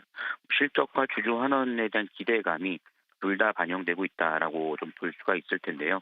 최근 금리에 대한 부분들과 워낙 강세가 이어지고 있는 상황 속에서 KRX 은행 지수가 한 달간 12% 상승한 만큼 대형 금융 지주사들에 대한 상승세가 상당히 좀 강하게 이어지고 있는 상황입니다. 신한지주 같은 경우 다른 금융지주사에 비해서 그동안에 좀 상승이 좀 더딘 부분들이 있었습니다만 오늘 가장 큰 상승을 더불어 좀 함께 외국인 수급이 들어오고 있다는 점을 감안해 본다라면 추가적인 상승도 한번 기대해 볼 수 있을 것으로 예상이 좀 되고 있는 만큼 올해 상반기에 대한 부분들이 금융지주사들에 대한 실적과 그다음에 배당에 대한 부분들의 기대감으로 지속적으로 기관과 외국인들의 매수세가 들어올 가능성이 상당히 높아져 있다라고 말씀을 좀 드릴 수가 있겠습니다. 네, 건설주 그리고 금융주 안에서 특징주 잡아주셨네요. 이 밖에 오늘 종가 베팅주로 본다면 어떤 종목을 선택해 보시겠습니까? 네, 제가 종가 관심주로서 좀 보고 있는 종목은 대한전선 좀 말씀드릴 수 있을 것 같습니다. 이 시간 외에도 대한전선에 대해서 계속 말씀을 드렸던 부분인데 일단은 전선주에 대한 기대감은 상당히 높다라고 볼 수 있겠습니다. 원자력 발전소 관련된 종목들과 더불어서 AI 데이터 센터 관련해서도 모멘텀을 좀 받을 수 있다라고 좀 볼 수 있겠고요. 현재 1분기 매출액이 8,550억을 발표를 하면서 전년 동기 대비 8.5% 성장을 했다라고 좀 볼 수가 있겠고요. 특히나 24년도에 대한 매출 비중을 살펴보면 해외 쪽에 대한 수주와 미국 수주가 특히나 좀 컸기 때문에 대규모 프로젝트로 인해서 1분기 수주 잔고가 2조 8천억이 좀 잡혀 있는 상황입니다. 그렇기 때문에 이런 부분들이 점차적으로 25년도 실적이 좀 반영이 될 가능성이 높다라고 볼 수 있겠고요. 지금 전선업종 같은 경우에는 공급이 좀 수요를 못 따라가는 수준에 놓여 있는 상황입니다. 그런 상황 속에서 당진 해적 케이블 공장이 상반기에 준공 예정이 놓여 있고 이 공장 역시 17년도를 목표로 지금 현재 건설 중에 있다는 점을 감안해 본다라면 주가는 여전히 좀 저렴한 국면에 놓여 있다는 점에서 외국인과 기관 수급과 더불어서 함께 좀 관심을 가져보실 수 있지 않을까 그 말씀을 좀 드릴 수 있겠습니다. 네, 대한전선 오늘의 종가 베팅주로 또 꼽아주셨습니다. 오늘은 여기까지 들을게요. 고맙습니다. 네, 감사합니다. 네, 이제 마지막으로 놓치지 말아야 할 특징주들 한 자리에 모아서 총 정리해 보도록 하겠습니다. GC인포 박근호 이사 모셨습니다. 어서 오세요. 안녕하십니까. 네, 반갑습니다. 오늘 파이널샷이 포착한 15개의 특징주 먼저 화면에 띄어서 살펴보겠습니다. 만나보시죠. 네, 오늘 이렇게 많은 종목들 주목받고 있습니다. 두산 에너빌리티가 여전히 주목 많이 받아가고 있고 농심이나 우리기술, 하나솔루션, 휴림 로봇까지 이렇게 많은 종목들 자리하고 있는데요. 이 안에서 박근호 이사가 포착해주신 종목 어떤 종목인지 바로 열어보겠습니다. 첫 번째 종목입니다. 감성코퍼레이션. 오늘 의류주 쪽도 분위기 전반적으로 좋습니다. 감성코퍼레이션도 15%대 급등세 연출하고 있는데 어떤 이슈가 있는 건가요? 네. 일단 외국인 관광객이 코로나 이전이죠. 19년도를 회복을 했다라는 부분, 오히려 19년도보다 더 늘어나고 있다라는 부분들이 지금 현재 백화점주들, 그다음에 내수주, 오늘 의류주까지 이제 테마가 좀 연결이 되는 듯한 느낌이 있는데요. 오늘 뭐 의류 만드는 기업들 중에 떨어지는 기업이 없을 정도로 뭐 원전과 더불어서 오늘 시장에서 가장 큰 테마를 형성하는 게 이제 보통 우리가 K 패션이라고 불리우는 그런 관련주들이 가장 큰 상승을 보여주고 있는 상황인데요. 네. 감성코퍼레이션 같은 경우는 어떤 옷을 만드는지 잠깐 설명을 드리면 원래는 이제 옷보다도 이제 캠핑 텐트로 유명한 브랜드긴 한데 스노우피크라고 이제 일본의 이제 스노우피크 재팬은 상장 폐지를 했죠. 이제 실적이 좀 안 좋아지긴 했었습니다만은 베인캐피탈이 이제 공개 매수를 통해서 매수를 한 다음에 일본의 스노우 재팬은 일단은 그 스노우피크 재팬은 이제 상장 폐지를 했는데 베인캐피탈은 아마 여러분들 어디서 많이 들어본 건데라고 이제 생각을 하실 수도 있는데 고려 아연이랑 영풍 때 고려 아연의 우군 역할을 했던 사모펀드가 바로 베인캐피탈이죠. 근데 제가 이제 관심을 두는 것은 단기간은 이 K 패션, 그다음에 외국인들의 입국 증가 이런 것들로 인해서 주가 상승은 나올 수 있긴 합니다만은 종국적으로는 이제 베인캐피탈이 그 스노우피크 재팬을 왜 매수를 했는가가 중요하다라고 생각을 할 수 있어요. 물론 그것을 염두에 두지 않았을 수도 있긴 합니다만은 일본의 스노우피크 재팬이 우리나라 감성코퍼레이션 지분을 갖고 있거든요. 그러면은 스노우피크 재팬을 산 베인캐피탈이 감성코퍼레이션의 지분을 갖고 있는 것과 마찬가지 상황이 되는데 종국에는 텐트를 만드는 일본의 스노우피크 재팬, 그 다음에 어페럴, 이제 옷을 만드는 감성코퍼레이션 두 개가 같이 시너지 효과를 낼 수밖에 없는 상황이기 때문에 결국에는 이제 베인캐피탈의 감성코퍼레이션에 대해서 어느 정도 좀 노림수가 있지 않나라는 거를 우리가 좀 약간 뭐 힌트를 얻을 수 있는 그런 상황인 것 같아요. 일단 실적도 너무 좋고 이 기업의 가장 큰 어떤 장점이라고 한다라고 하면 주주 환원율이 당기 순이익을 거의 50% 가까이 27년도까지 쓰겠다라고 얘기한 부분, 그다음에 그동안에도 뭐 주주 환원책을 많이 쓰긴 했었습니다만은 굉장히 큰 어떤 배당과 자사주 소각도 기대를 할 수 있는 그런 부분입니다. 차트적으로도 상당히 유의미 있는 구간이 나오고 있기 때문에 한번 같이 체크를 해보도록 하겠습니다. 일단 계속적으로 걸리는 자리가 그 4,600원 정도 자리였었어요. 네. 23년도에도 한 4번 정도 트라이가 나왔다가 계속적으로 밀렸고 작년에도 일단 4,600원에서 그대로 밀리는 흐름이 나왔는데 오늘 이제 4,600원 돌파를 해서 4,800원대를 기록을 하고 있는데 지금 당장보다는 아마 조정은 좀 나오겠죠. 거래량이 상당히 많았으니까 조정이 나올 때 이 4,600원 라인을 지켜주면서 조정을 주는지를 체크를 하시면 될 것 같고요. 외국인 기관 수급은 너무 좋은 상황이기 때문에 관심 종목에 리스트업 해놓으시고 관찰하시면 될 것 같습니다. 네, 좋습니다. 4,600원 돌파하는지 그 여부 함께 잘 체크해 보시기 바라겠습니다. 올 1분기 또 역대 최대 실적을 달성해 놓은 만큼 앞으로의 실적 기대감도 함께 가져가 볼 수 있을 것 같습니다. 자, 이렇게 첫 번째 종목 정리하고요. 두 번째 특징주로 바로 넘어가 보겠습니다. 두 번째 종목은 DLENC 골라주셨어요. 앞서 브리핑에서도 이제 건설주 관련 이야기를 했었는데 이 종목은 또 원전 관련 모멘텀까지 있는 것 같아요. 뭐 현대건설, 뭐 DLENC, 뭐 정책, 그다음에 뭐 원전 관련 모멘텀을 많이 타고 있는 종목인데 시장에서는 사실 뭐 양분돼서 나오는 것 같아요. 근데 실질적으로 오늘 건설주들의 상승은 이제 원전 쪽에 조금 약간 무게감을 둘 필요성이 있지 않나라는 생각을 하고 있는데 보통 우리가 뭐 원전하면은 두산 에너빌리티만 생각을 하실 수도 있는데 현대건설이랑 DL, 그러니까 과거 이제 대림산업 같은 경우도 이 원전 건설과 해체에 뭐 굉장히 좋은 기술을 갖고 있고 실질적으로 해외에서도 많은 수주를 하고 있는 상황이거든요. 네. 건설주가 왜 이렇게 오르나요?라고 이제 뭐 굉장히 뭐 대형주들 위주니까 빅4 같은 경우는 시가총액도 크고 근데 실적이 바탕이 안 되면 사실 계속적으로 오르기 힘든 상황인데 1분기 실적만 본다라고 하면 사실 우리나라 건설주들 평균적으로 뭐 실적은 전년 동기 대비 굉장히 좀 실망스러운 실적이 나왔습니다. 그 중에서 DLENC랑 HD 현대산업개발은 나름대로 좀 실적 선방하는 흐름을 보여줘서 시장에서 좀 호평을 받았었는데 물론 주가 흐름은 지금 현재 현대건설이 뭐 부동의 뭐 건설주 대장, 그다음에 원전 쪽에서도 모멘텀이 크기 때문에 주가 흐름 많이 나오고 있긴 합니다만은 DLENC만이 갖고 있는 장점을 좀 잠깐 설명을 해드리도록 하겠습니다. DLENC의 2분기 실적을 기대를 할 수밖에 없는 이유, 뭐 간단히 설명을 드리면 돈이 안 되는 사업은 1분기에 거의 다 끝났습니다. 돈이 안 되는 사업, 일단 결정적으로 뭐 GTA A 노선이라든가 아니면 해외 플랜트 같은 거, 해외 플랜트 사업은 하나 잘못 맡으면 계속적으로 설계 변경이 몇 번 되면 정말로 엄청난 적자가 나거든요. 그것 때문에 우리나라 건설주들이 굉장히 힘들었던 적도 있었는데 일단 돈이 안 되는 사업은 1분기에 다 마감을 했고 2분기는 좀 약간 돈이 되는 사업들 위주로 좀 진행이 되고 있는 부분들. 그다음에 우리가 보통 조선주, 그다음에 건설주 이런 업종이나 종목군들 얘기를 할 때 수주, 잔량을 굉장히 중요하게 생각을 한단 말이에요. 근데 DLENC 같은 경우는 올해 전체 목표 수주액을 1분기에 벌써 50%가량 채워놨기 때문에 뭐 일단은 뭐 나름대로 올해 목표는 무난히 달성을 할 것이다. 그러니까 정리를 하면은 좀 적자 요소였던 어떤 사업군들은 프로젝트는 다 정리가 됐고 2분기, 3분기, 4분기 좀 돈 되는 사업들 위주로 진행이 될 것이다. 이렇게 보시면 될 것 같고요. 네. 기술적인 분석이랑 수급 잠깐 뭐 간단하게 팩트 체크를 해보도록 하겠습니다. 수급은 일단 올해 신고가를 경신하고 있다는 것은 상당히 좀 의미가 있어 보이고요. 저기 이제 앵커 쪽에 파란색 선은 기관 수급이에요. 네, 빨간색 수급은 외국인 수급인데 기관 수급이 너무 좋죠. 기관 수급 너무 좋은데 외국인 수급은 좀 약간 좀 매도 꺾이네요. 그렇죠. 꺾이고 있는 상황인데 오늘 순매수로 전환이 됐어요. 그 부분들 좀 나름대로 큰 의미가 있다. 수급적인 변화, 사던 기관은 계속 사고 팔던 외국인은 살짝 순매수 전환했다. 이 네. 부분 참고하시면 될 것 같습니다. 네, 외국인 수급도 들어오고 있고 또 돈 되는 사업에 집중하게 되는 2분기부터 실적에 또 어떤 변화가 있을지도 함께 체크해 보시면 좋겠습니다. 이렇게 DLENC 정리해 보고요. 세 번째 특징주로 넘어가 보겠습니다. S&T 에너지 골라주셨습니다.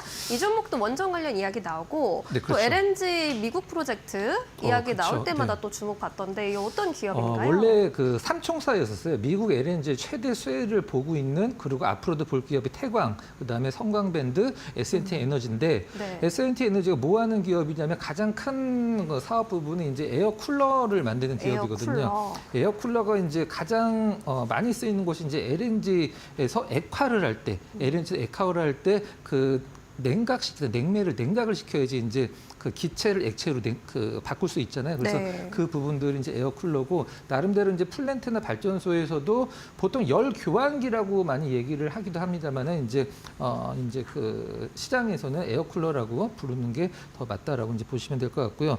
실질적으로 실적이 주가에 반영이 되고 있는데 그 다른 태광이나 성광밴드는 사실 주가가 위쪽에서 많이 꺾였거든요. 근데 과거에 미국 LNG 이제 그 터미널 프로젝트가 엄청나게 증설을 하다 보니까 태광이나 성광밴드가 먼저 치고 나갔는데 S&T 에너지는 분명히 수혜를 보긴 합니다만 주가는 좀 늦었어요. 근데 그 두 태광과 성광밴드 피팅 업체들이 꺾이면서 이제 S&T 에너지가 이제 올라가고 있는데 좀 다른 모멘텀이 좀 있는 것 같아요.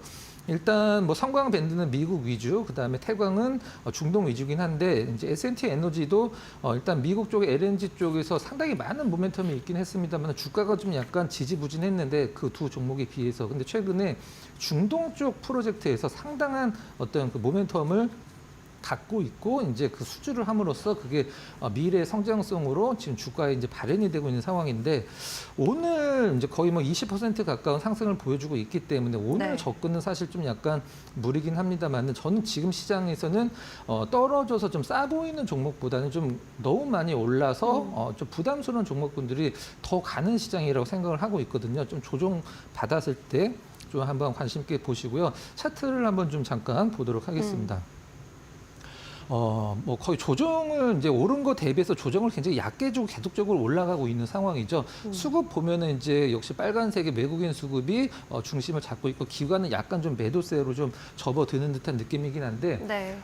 우리가 보통 이런 표현 많이 했어요. 소폭 매도를 하고 있다. 이 정도 느낌으로 보시면 될 것 같아요. 산 거 대비해서 아직도 뭐 기관이나 외국인 모두 매수 추세를 유지를 하고 있다라는 점 유념하시면 될 것 같습니다. 네, 좋습니다. 열 교환기 에어쿨러 분야에서 독보적인 기술력을 가지고 있는 기업으로 잘 기억해 보시면 좋겠습니다. 오늘 이렇게 급등하고 있는 기업들 위주로 모멘텀 점검을 도와드렸고요. 이번에는 이제 박근호 이사가 포착하고 있는 공략주로 바로 넘어가겠습니다. 오늘 가장 중요하게 보고 계신 종목 어떤 종목일까요? 풍산 한번 좀 준비를 했는데요. 풍산을 한 줄로 정리를 해보라고 표현을 해보라고 한다라고 하면 너무 억울한 종목이다라고 좀 억울한 종목이다. 네, 그렇죠.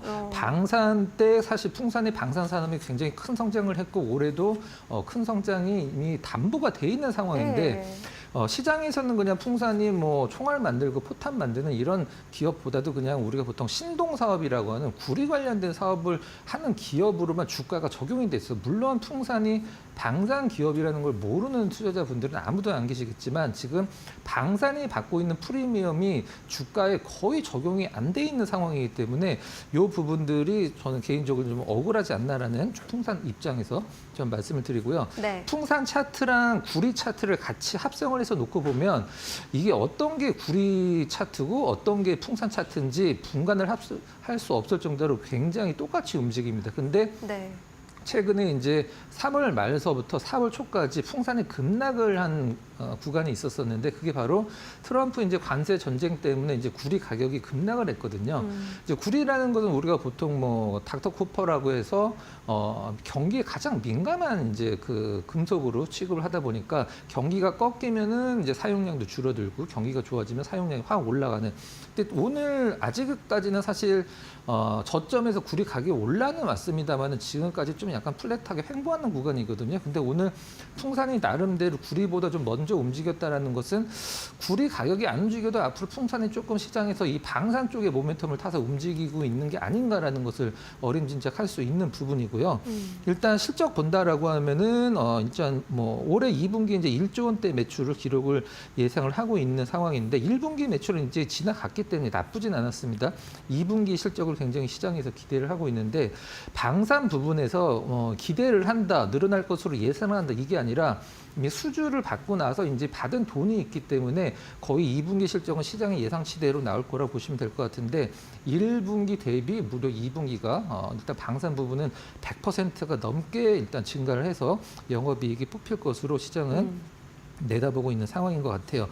일단 뭐 종목적으로 봤을 때 정리를 좀 한다라고 하면 구리 가격이 그러니까 다시 설명드리면 오늘 구리 가격이 안 움직였는데 풍산이 왜 올라가냐. 이건 이제 그동안에 구리 가격에 연동됐던 풍산의 주가가 아니라 지금서부터 좀 2분기서부터 확 좋아지는 방산 쪽의 모멘텀을 탄다라고 하면은 상당히 좋은 부분이죠. 거기서 구리까지 횡보하고 있다가 다시 올라가 준다라고 하면 더블 모멘텀으로 뭐 주가 흐름 상당히 좋을 것으로 예상을 할 수밖에 없는 상황인 것 같아요. 자, 차트 보면서 좀 말씀을 드려보도록 하겠습니다. 네. 차트가 실질적으로 뭐 이렇게 이쁘거나 그러진 않아요. 이게 딱 그냥 그냥 구리의 흐름이라고 보시면 될 것 같아요. 저쪽에 이제 3월 말서부터 4월 초까지 급락했던 부분, 네. 이제 구리 가격 반등 주면서 풍산 주가도 자연스럽게 반등을 줬고요. 빨간색 선의 외국인 수급, 그 다음에 파란색 선의 기관 수급 보면은 좋지는 않습니다. 좋지는 않은데 오늘 좀 약간 특별한 변화가 있어요. 그게 어떤 변화냐면 흐름이 그동안에 좀 약간 뭐 매수도 아니고 매도도 아니고 약간의 매도 기조가 센 상황이었는데 오늘 외국인 기관 동시 순매수가 지금 들어오고 있는 상황이거든요. 이 부분 주가에 상승의 한몫을 크게 하고 있다. 이렇게 정리를 하고 네. 뭐 마지막으로 뭐 여러 가지를 보더라도 굉장히 좀 약간 딥밸류라고 표현할 정도로 굉장히 싼 기업이기 때문에 나름대로 시장에서 좀 관심을 받았으면 좋겠고 여러분들도 관심을 두시면 될 것 같습니다. 네, 좋습니다. 그동안 억울했다라고 표현해주신 풍산이었습니다. 이제부터는 좀 방산 관련 모멘텀 제대로 받고 한풀이를 할 수 있을지 앞으로의 흐름 지켜보도록 하겠습니다. 오늘은 여기까지 이야기 들을까요? 자세한 설명 고맙습니다.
네, 시장 3시 구간 지나가고 있습니다. 오늘 키워드 통해서 시장 흐름들 잡아보시죠.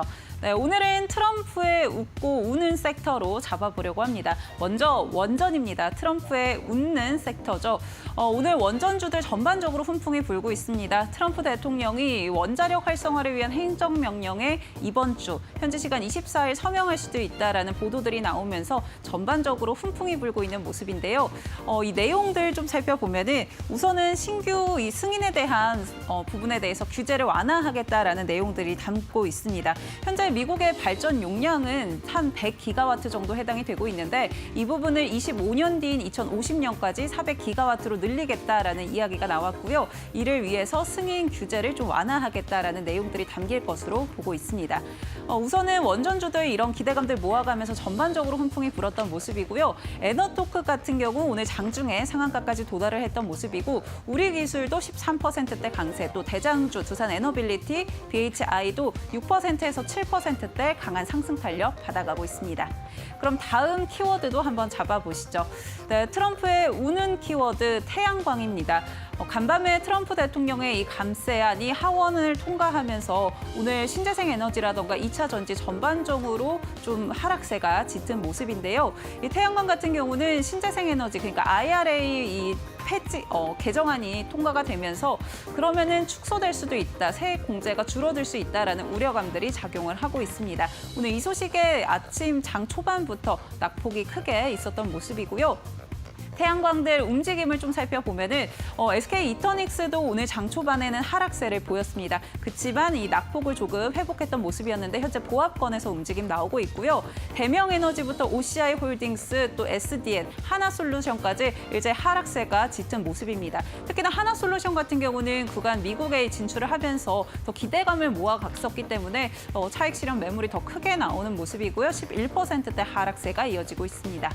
다음 키워드도 잡아보도록 하겠습니다. 다음 키워드는 화장품입니다. 화장품주들의 상승 랠리가 계속해서 이어지고 있는데요. 오늘은 중국 측에서 힘을 실어주는 모습입니다. 오늘 아모레퍼시픽 관련 소식들이 좀 부각이 되면서 더 시장의 분위기가 바뀌었던 모습인데요. 우선 화장품주 아모레퍼시픽이 사실 계속 중국 시장에서 부진한 모습을 보여줬는데 지난 1분기였죠. 중국 산업이 8분기 만에 흑자 전환했다라는 이야기가 있었습니다. 이 소식에 이제 사업 구조를 계속해서 개편해 나가는 아모레퍼시픽이었지만 한한령 해제 기대감이라던가 중국의 경기 부양책들 이런 기대감들이 더해지면서 이제는 중국 시장에서 뷰티 시장 조금 분위기가 바뀌고 있다라는 이야기가 나오고 있었고요. 여기에 아모레퍼시픽이 중국 상하이 공장 그동안 사실상 중단이 됐었는데 이제 재가동하겠다라고 결정을 하면서 중국향 화장품주들에도 오늘 훈풍이 부는 모습입니다. 아모레퍼시픽부터 LG 생활건강 1% 그리고 7%대 강세 흐름 이어가고 있고요. 그동안 저평가되어 있던 코스메카 코리아도 8%대 강세, 또 달바글로벌 어제 신규 상장한 종목이죠. 오늘도 강세 흐름 이어가고 있습니다. 오늘 특징주 이렇게 잡아봤고요. 지금 3시 구간 넘어가고 있는데 마감장까지 한번 시장 상황들 잘 살펴보셔야겠습니다.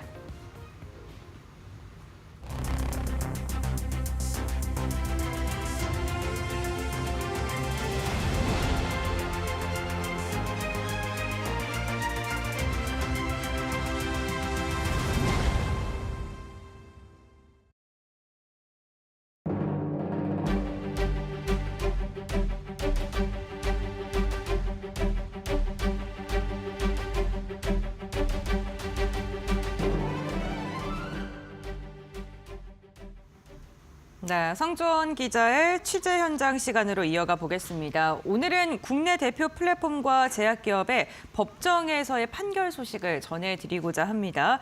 대표 기업인 카카오 모빌리티와 SK 바이오사이언스에 대한 이야기인데요. 두 판결이 앞으로 우리나라 기업 경영에 어떠한 영향을 미칠지까지 성주원 기자와 함께 알아보겠습니다. 먼저 인사 나누겠습니다. 안녕하세요. 안녕하십니까? 네, 반갑습니다.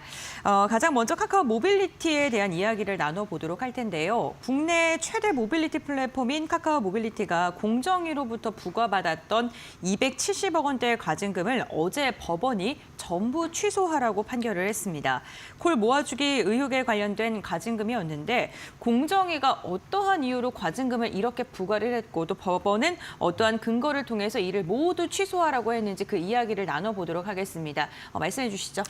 네, 일단 공정위는 지난 2023년 2월에 카카오 모빌리티가 자사의 가맹 택시인 이 카카오티 블루에게 승객 호출, 즉 콜을 몰아주기 위해서 배차 알고리즘을 의도적으로 조작했다라고 판단을 했습니다. 공정위는 이것이 시장 지배적 지위 남용 행위 그리고 차별적 취급 행위에 해당한다면서 시정명령과 함께 최종 271억 원의 과징금을 카카오 모빌리티에 부과를 했습니다.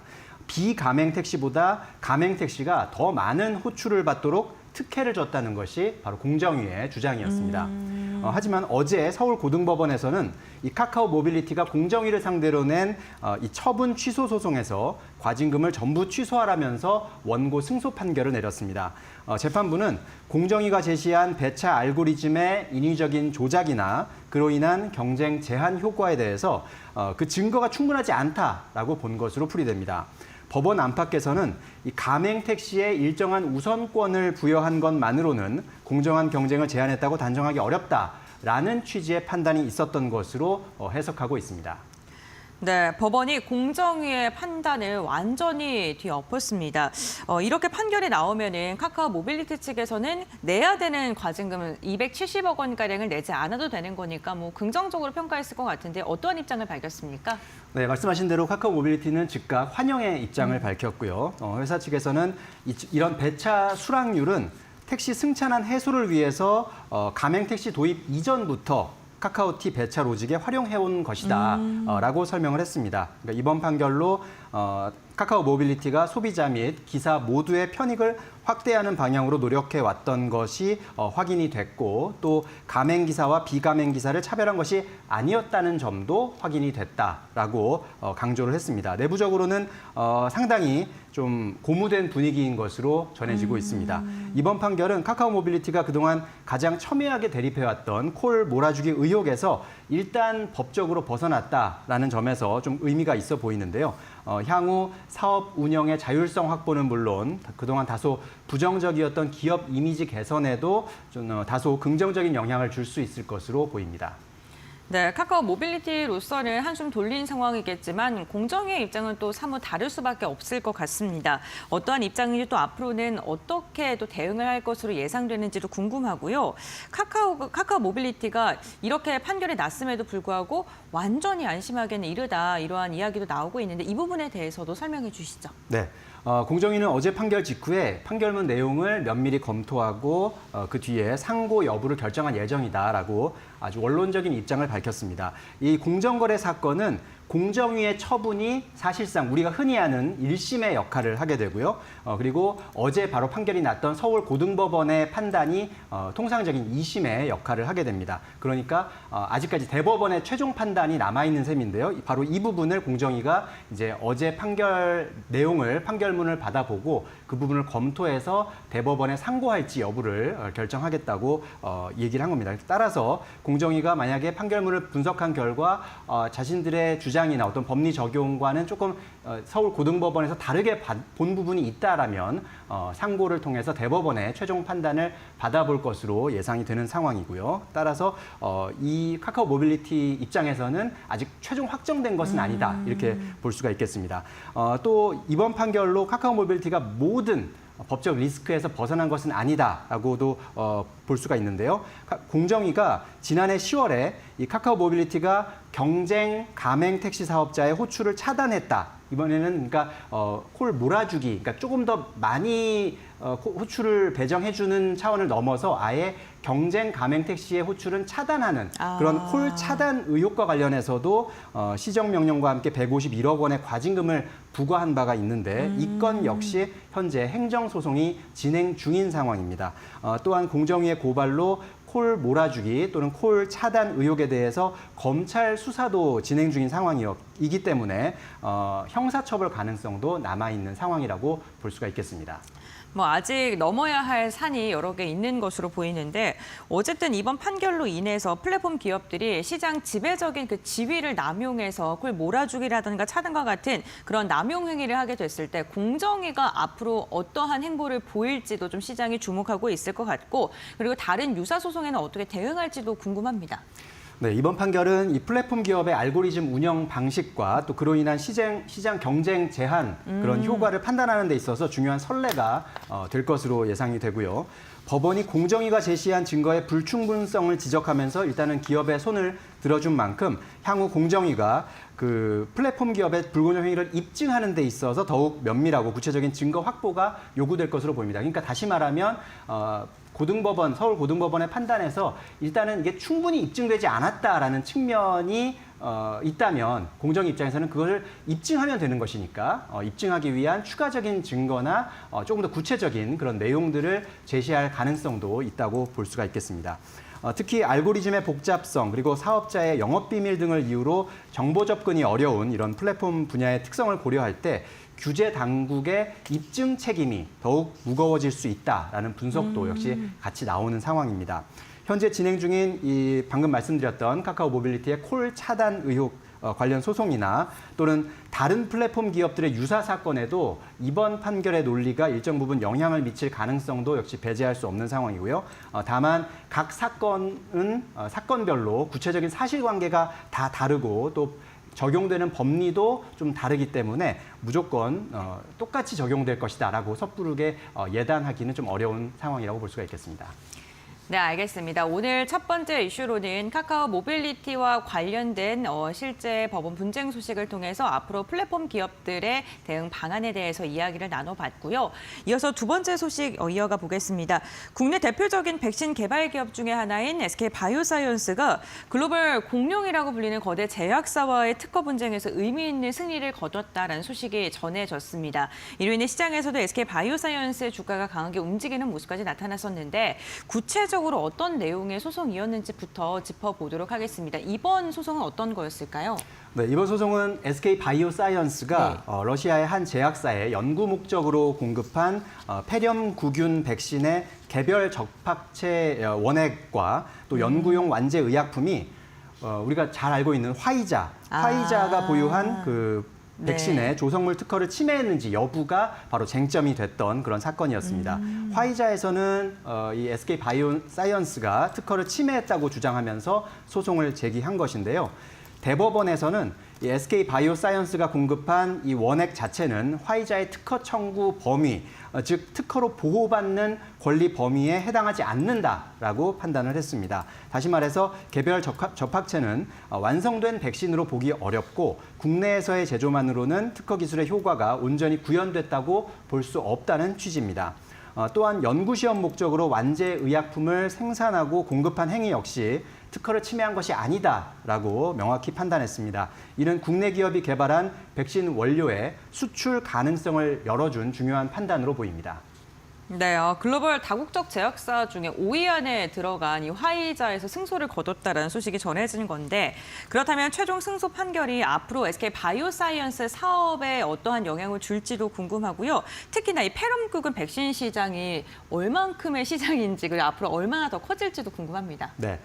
이번 판결로 일단 SK 바이오사이언스는 당장 완제품 판매는 어렵더라도 특허 장벽에 막혀 있던 이 폐렴구균 백신의 개별 접합체 원액 수출기를 열게 됐다는 점에서 상당히 의미가 커 보이는 그런 판결이라고 볼 수가 있겠습니다. 회사는 동남아시아나 중남미 같은 백신 수요가 높은 지역을 중심으로 원액을 공급하고 또 현지 파트너십을 통한 기술 이전 사업도 본격적으로 추진할 계획이다라고 밝히기도 했습니다. 또한 화이자의 관련 특허가 만료되는 2027년 이후에는 국내에서 완제품의 생산 및 판매도 가능해지는 그런 상황이 됐는데요. 현재 SK 바이오사이언스는 글로벌 제약사 사노피와 폐렴구균 백신을 공동 개발하면서 임상 3상을 진행 중입니다. 더 나아가 또 차세대 백신 개발에도 또 힘쓰고 있는 그런 상황인데요. 일단 시장조사업체의 분석에 따르면 이 글로벌 폐렴구균 백신 시장은 2034년까지 약 21조 원 규모로 성장할 전망이기 때문에 SK 바이오사이언스의 역할에 대한 기대감도 당연히 더 커질 수밖에 없는 그런 상황이라고 볼 수 있겠습니다. 네, 거의 한 10년 동안 20조 이상의 규모로 커질 그 전망이 제기되고 있는 만큼 SK 바이오사이언스에 대한 기대감도 함께 커지고 있을 수밖에 없는데요. 특히나 최근에 SK 바이오사이언스의 특허 분쟁에 대해서 긍정적인 이야기들이 많이 나오고 있습니다. 화이자뿐만 아니라 모더나와의 특허 분쟁에서도 긍정적인 이슈가 있었고, 국내 기업들이 사실 제약 바이오가 세계 시장에서 우리나라가 뭐 선도한다 뭐 이러한 이야기는 거의 없었습니다만 이렇게 특허 분쟁에서 계속해서 긍정적인 소식이 전해진다면 당연히 제약바이오 기업들에게도 호재로 작용할 수밖에 없을 것 같습니다. 특히나 뭐 이번 판결이 국내 제약바이오 기업들 이 업계에는 어떠한 의미나 시사점을 주는지도 궁금한데요. 어떻게 바라보고 계세요? 네, 일단 말씀하신 것처럼 최근에 SK 바이오사이언스가 이 모더나의 mRNA 백신 핵심 특허에 대해서 국내에서 무효 심결을 이끌어내는 등, 그러니까 심결이라고 하면 행정기관의 심판에서의 결정을 말하는데요. 이 특허 심판원에서 무효 심결을 이끌어냈습니다. 그러니까 이렇게 국내 기업들이 글로벌 대형 제약사들의 과의 분쟁에서 의미 있는 성과를 거두는 사례가 잇따라 지금 나오고 있는 그런 상황인데요. 이는 국내 제약바이오 기업들의 기술력이 그만큼 향상됐고 특허 전략 또한 과거보다 훨씬 정교해지고 있음을 보여주는 그런 사례라고 할 수가 있겠습니다. 이번 화이자 상대 승소 판결 역시 국내 기업이 자체 개발한 기술의 독자성 그리고 경쟁력을 법적으로 인정받았다는 점에서 상당히 의미가 있는 그런 상황인데 이는 다른 국내 기업들에게도 글로벌 시장 진출에 대한 자신감을 심어주고 또 적극적인 연구개발 투자에 대한 그런 의지도 다질 수 있는 계기가 될 수 있고요. 또한 철저한 지식재산권 확보 및 방어 전략이 얼마나 중요한지 이런 부분도 다시 한번 일깨우는 계기가 될 것으로 보입니다. 나아가 글로벌 공급망에서 우리 기업, 대한민국 기업의 위상을 높이는 데도 긍정적인 영향을 미칠 것으로 기대됩니다. 네, 알겠습니다. 뭐 이렇게 새로운 논의라던가 이런 게 계속해서 나오고 있는 만큼 앞으로의 추이도 지켜보도록 하겠고요. 사실 뭐 오늘 전해드린 두 사례 자체가 단순히 기업의 승패를 넘어서요. 플랫폼 규제 그리고 글로벌 특허전의 새로운 기준점을 마련됐다라는 이러한 평가도 받고 있는 상황입니다. 앞으로 취재 현장에서 기업과 산업의 법적 분쟁에 대해서 송주원 기자님과 함께 심도 있는 이야기 나눠보도록 하겠고요. 오늘 말씀은 여기까지 전해 듣도록 하겠습니다. 네, 고맙습니다. 고맙습니다.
도널드 트럼프 행정부가 주한 미군 일부 병력을 한국에서 철수하는 방안을 검토 중인 것으로 나타났다. 22일 월스트리트 저널은 미 국방부가 현재 주둔 중인 미군 2만 8,500명 가운데 약 4,500명을 괌 등 인도태평양 지역으로 재배치하는 계획을 마련했다고 보도했다. 이번 구상은 트럼프 대통령의 고려를 위한 비공식 대북정책 검토의 일환으로 아직 대통령에게는 보고되지 않은 상태다. 미국 국가안보회의는 입장 표명을 피하면서도 트럼프 대통령이 북한 비핵화에 전념하고 있다고만 밝혔다. 월스트리트 저널은 철수 방안이 현실화될 경우 한국, 일본, 필리핀 등 인도태평양 지역의 안보 불안을 야기할 수 있다고 전망했다. 미군 고위 인사들도 상원 군사위원회 청문회에서 감축이 대북 억제력과 중국, 러시아 견제에 악영향을 줄 수 있다고 우려를 표했다.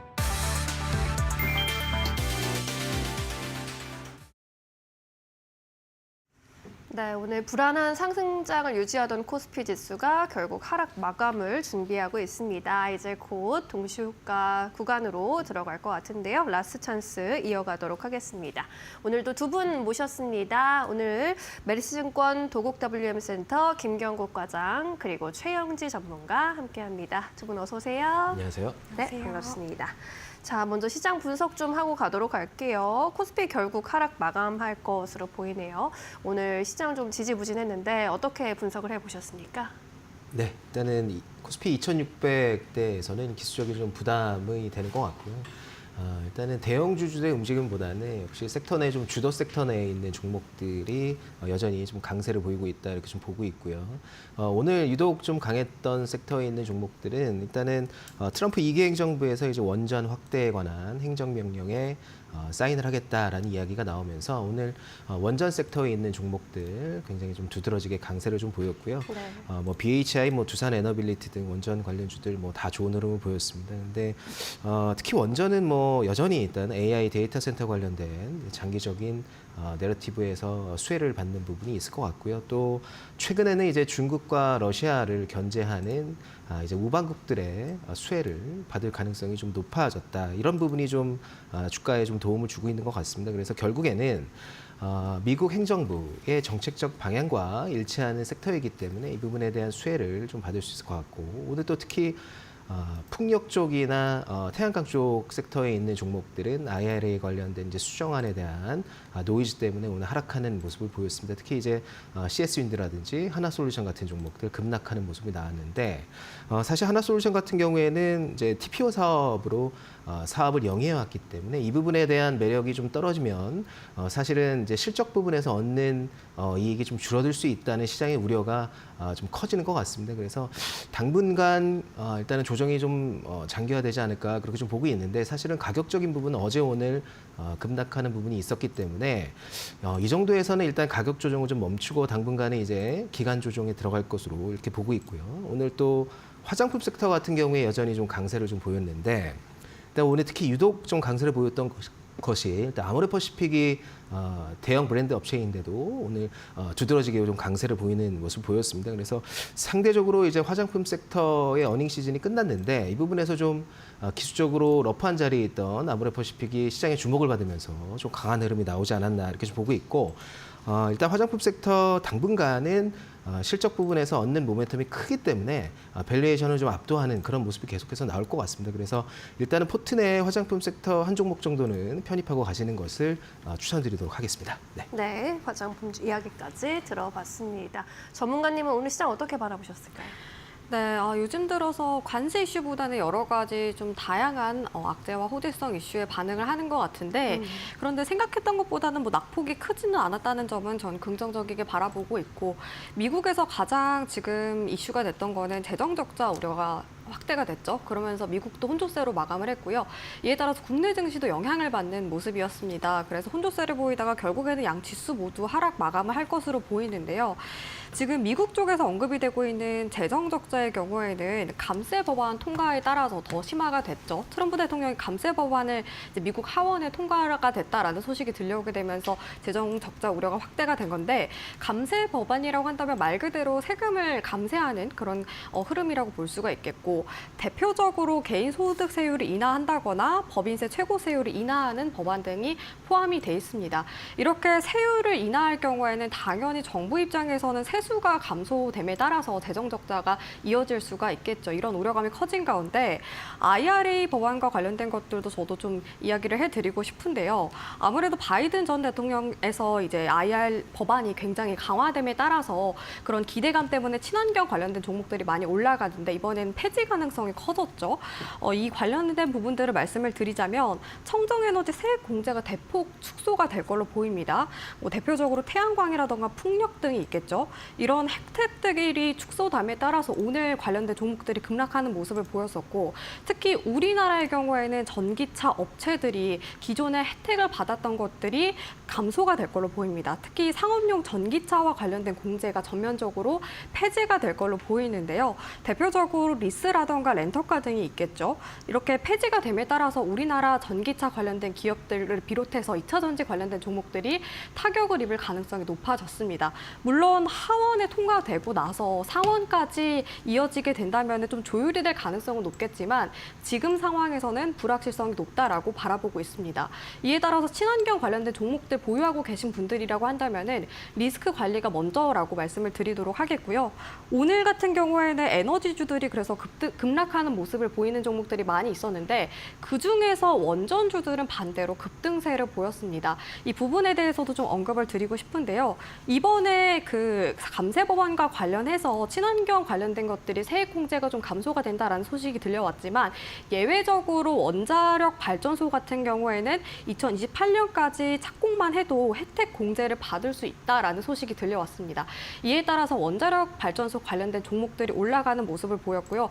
에너토크의 경우 장중에 상한가를 기록하기도 했습니다. 특히 원자력 산업 활성화를 위해서 행정명령에 대해서 언급이 되는 부분들이 많이 있었는데요. 지금 상황에서 워낙 원자력 발전소 관련된 종목들이 과대 낙폭을 받은 종목들이 많이 있는 만큼 저가 매수세가 유입이 된다라고 생각을 하고 있습니다. 단기 트레이딩 관점에서 접근을 해봐도 좋겠지만 당분간은 좀 변동성이 클 수 있으니까 단기적으로만 접근하는 게 좋겠다라고 말씀을 드리도록 하겠고요. 이렇게 투심이 많이 위축이 되는 국면에서 수급 쏠림 현상이 나타나는 가능성이 높습니다. 특히 테마주들이 굉장히 급등락을 보이는 경우가 많이 있는데 이번 주 같은 경우에는 신규 상장주들 위주로 수급 쏠림 현상이 많이 나타났다라고 바라보고 있습니다.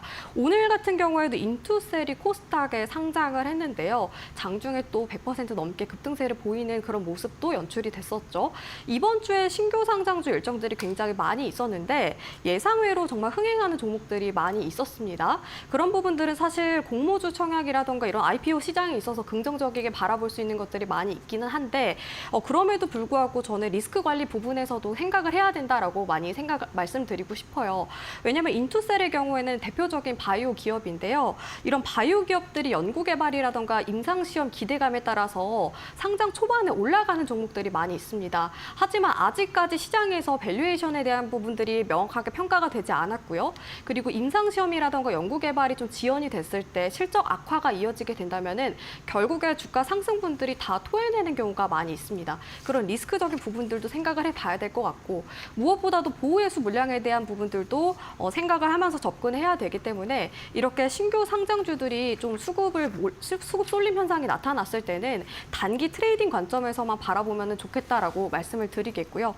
그런 점에 있어서 만약에 그 이후에도 또 공모주 청약이라던가 IPO 시장이 좀 더 확장됨에 따라서 신규 상장 종목들이 좀 테마성으로 계속 수급 몰림 현상이 나타났을 경우에는 데이 트레이딩 관점에서 접근을 해보는 게 어떨까라고 생각을 하고 있습니다. 당분간은 이렇게 투심이 위축이 됨에 따라서 테마주들이라던가 신규 상장 종목들이 많이 테마성이 띄는 만큼 그런 부분들 생각해 보셨으면 좋겠습니다. 네, 좋습니다.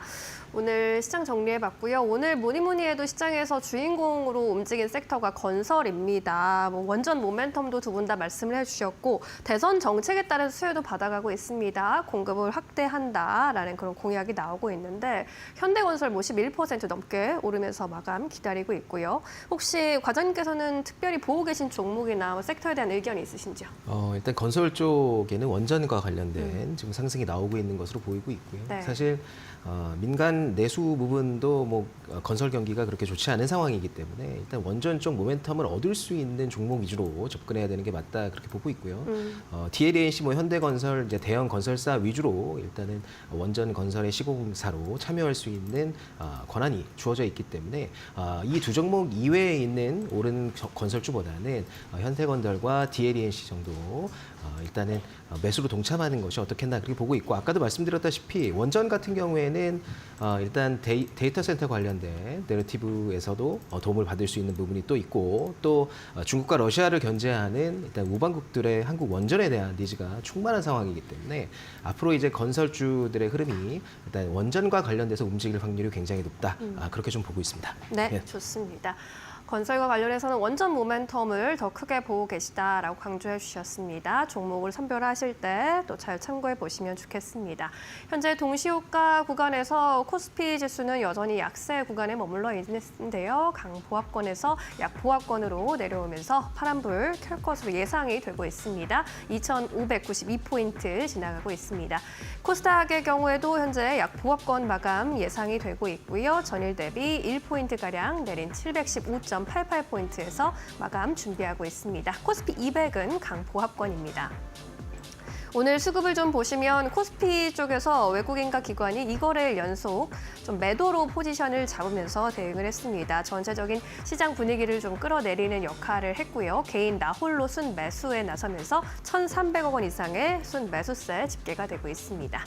오늘 코스닥 쪽에서는 외국인이 역시나 매도로 대응을 했고요. 기관이 소폭이지만 매수 우위로 대응을 해주었습니다. 개인도 함께 매수에 동참하면서 400억 원 이상의 매수 우위 집계가 되고 있습니다. 우리 시장 마감합니다.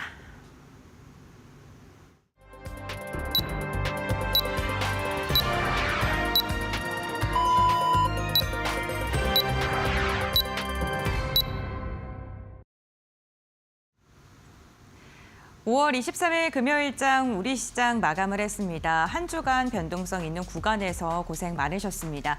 오늘 우리 시장은 양시장 좀 긍정적인 출발이 예상이 됐었다가 시간이 지날수록 그 상승폭을 축소하는 모습을 보이면서 마감을 했고요. 유가증권 시장 같은 경우에는 등락을 거듭하는 움직임 나타났다가 하락으로 돌아선 채 마감을 하는 모습이었습니다.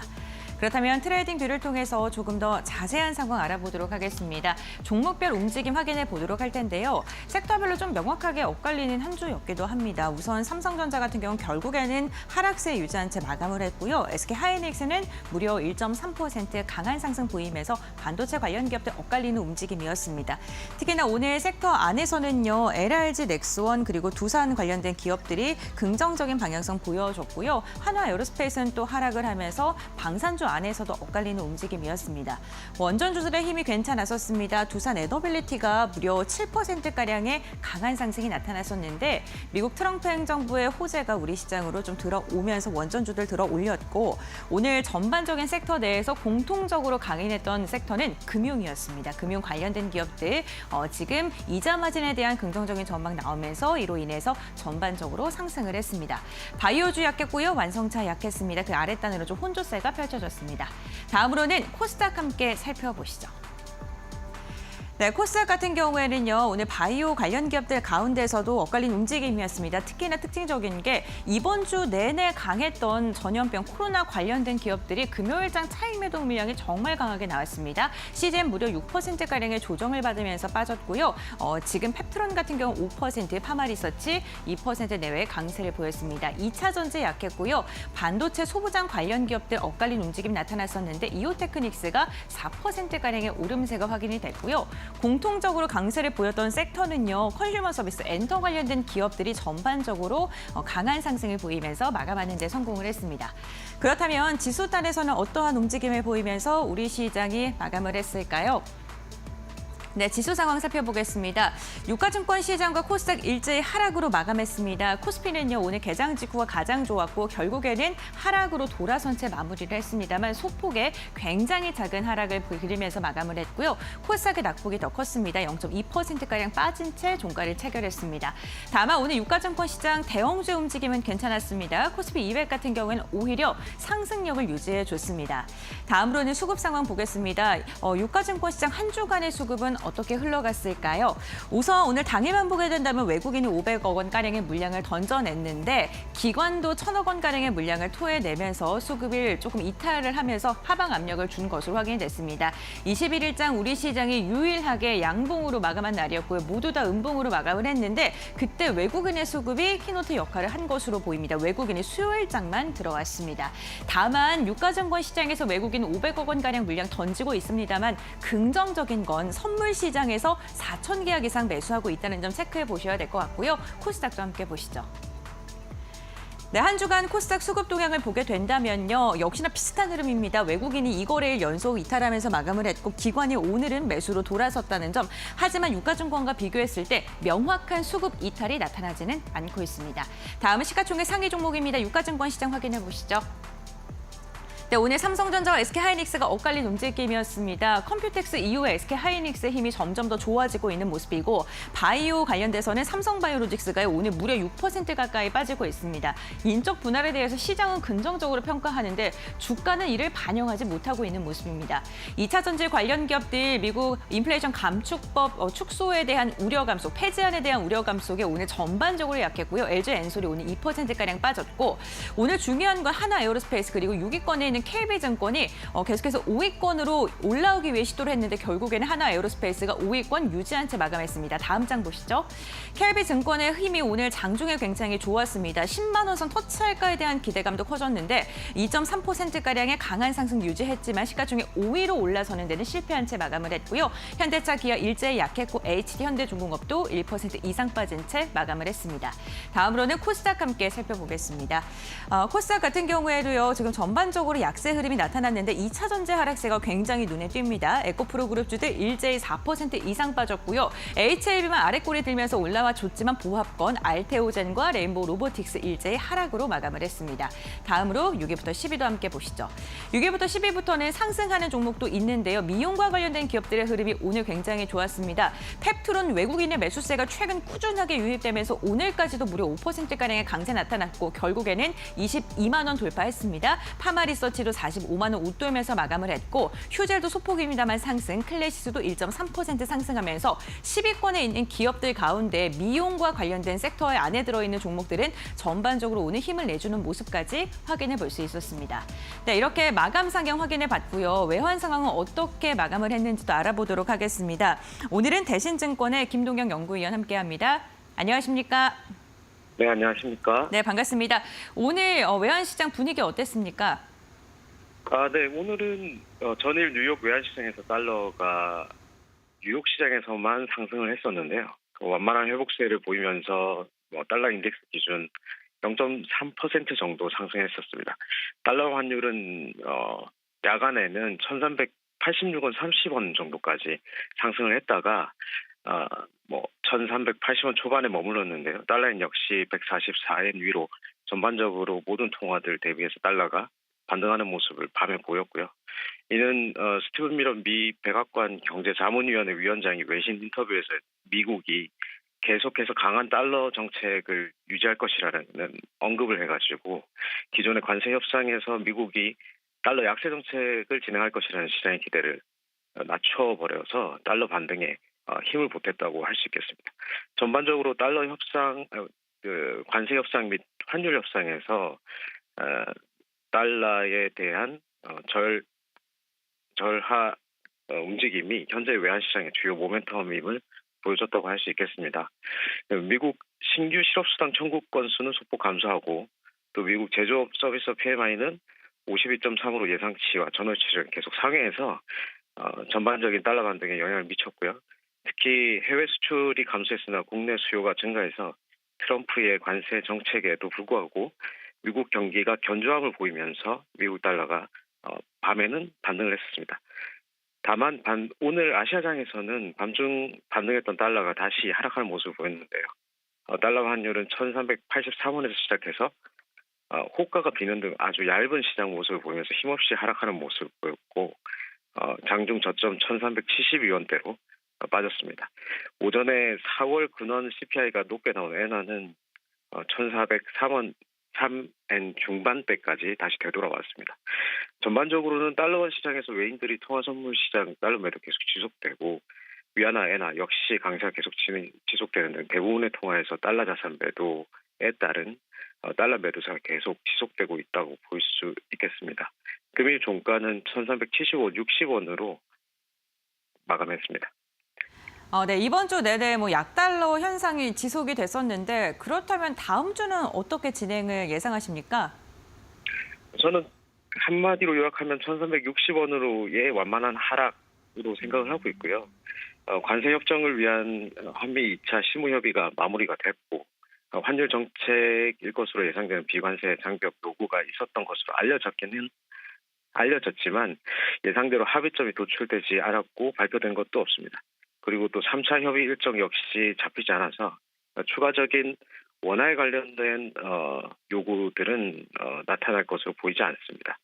1,360원으로까지의 하락 추세가 뒤집힌 것은 아직 아닌데 우선 다음 주 미국 휴일도 끼어 있고 특히 중요한 것은 우리나라 금통위가 다음 주에 있는데 우리나라 금리 25UP 인하가 예상되는 상황이어서 금통위 전에 달러 숏 포지션 커버가 나올 수가 있고 그럴 경우 단기적으로는 1,380원, 1,400원 정도까지 수준으로 반등할 수도 있어서 추가적인 하락 추세는 제한될 것으로 전망됩니다. 또한 미국, 일본의 또 관세 협상이 예정이 되어 있어서 거기에서 관련된 뉴스들이 나오는 경우 변동성을 확대시킬 수 있을 것 같습니다.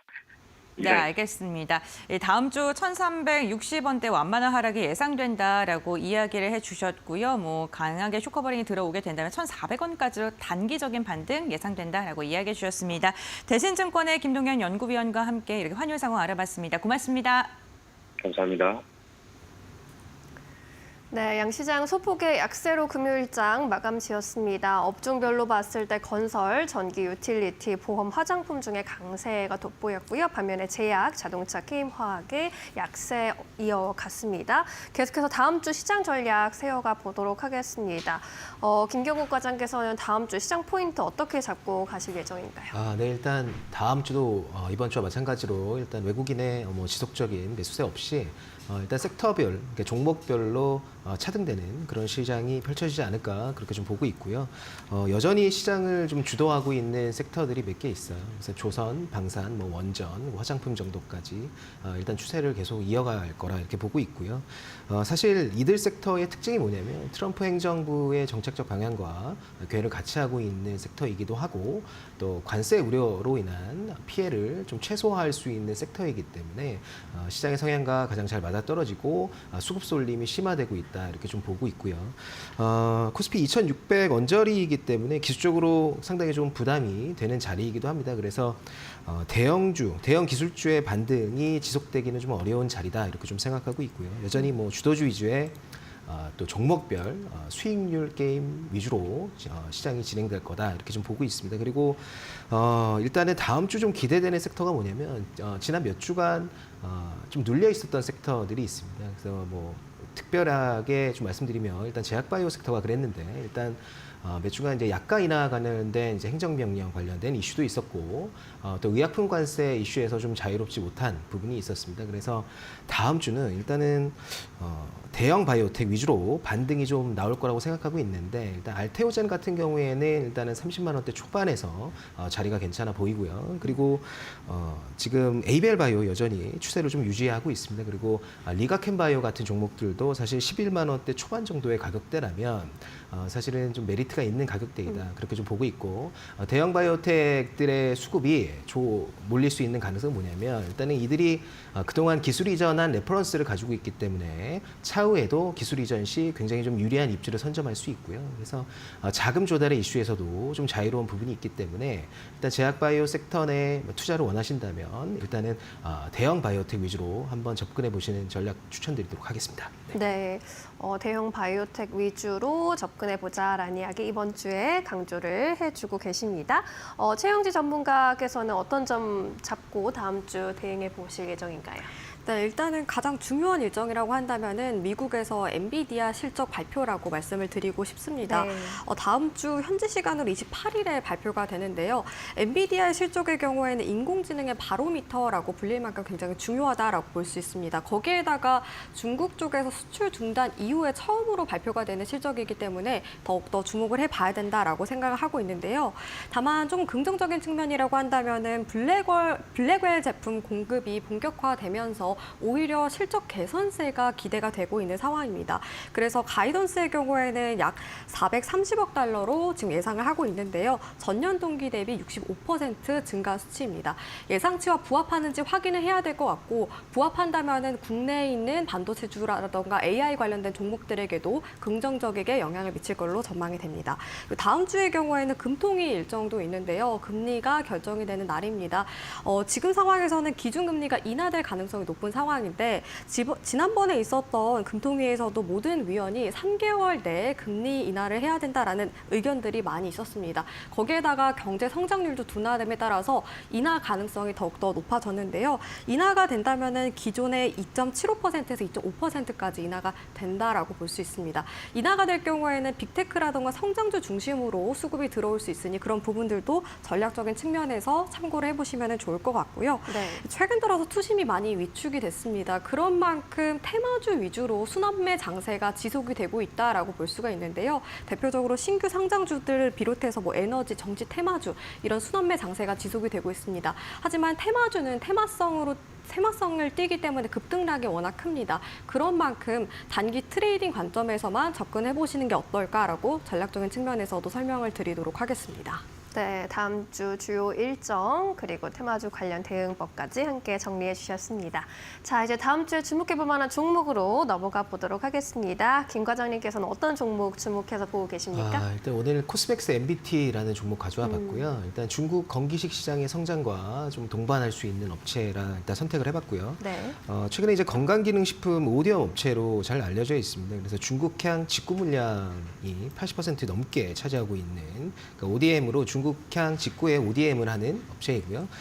그 비중이 이제 80%가 넘어가는 그런 업체입니다. 최근에 이제 중국 시장 건기식서 시장의 성장이 이제 큰 폭으로 나오면서 이제 수혜를 받을 가능성이 높아졌다 이렇게 좀 말씀드리고 싶고요.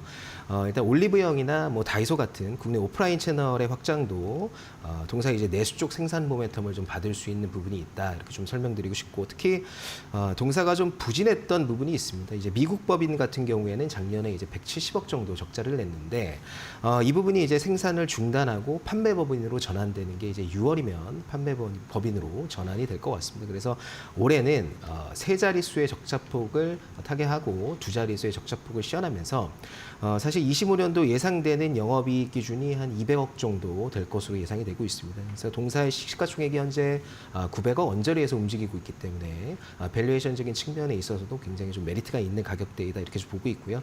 기술적으로 현재가 매수가 충분히 가능한 구간이라고 판단하고 있고요. 목표가는 6,000원, 손절 라인은 3,800원 정도로 잡아두도록 하겠습니다.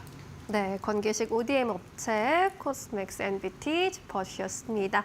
우리 전문가님께서는 어떤 종목에 집중해보고 계십니까? 네, 저는 SD 바이오 센서를 준비를 해왔는데요. 요즘에 또 제약 바이오 종목들이 최근 들어서 수급을 좀 띄고 있는 만큼 SD 바이오 센서가 좋아 보여서 가지고 왔습니다.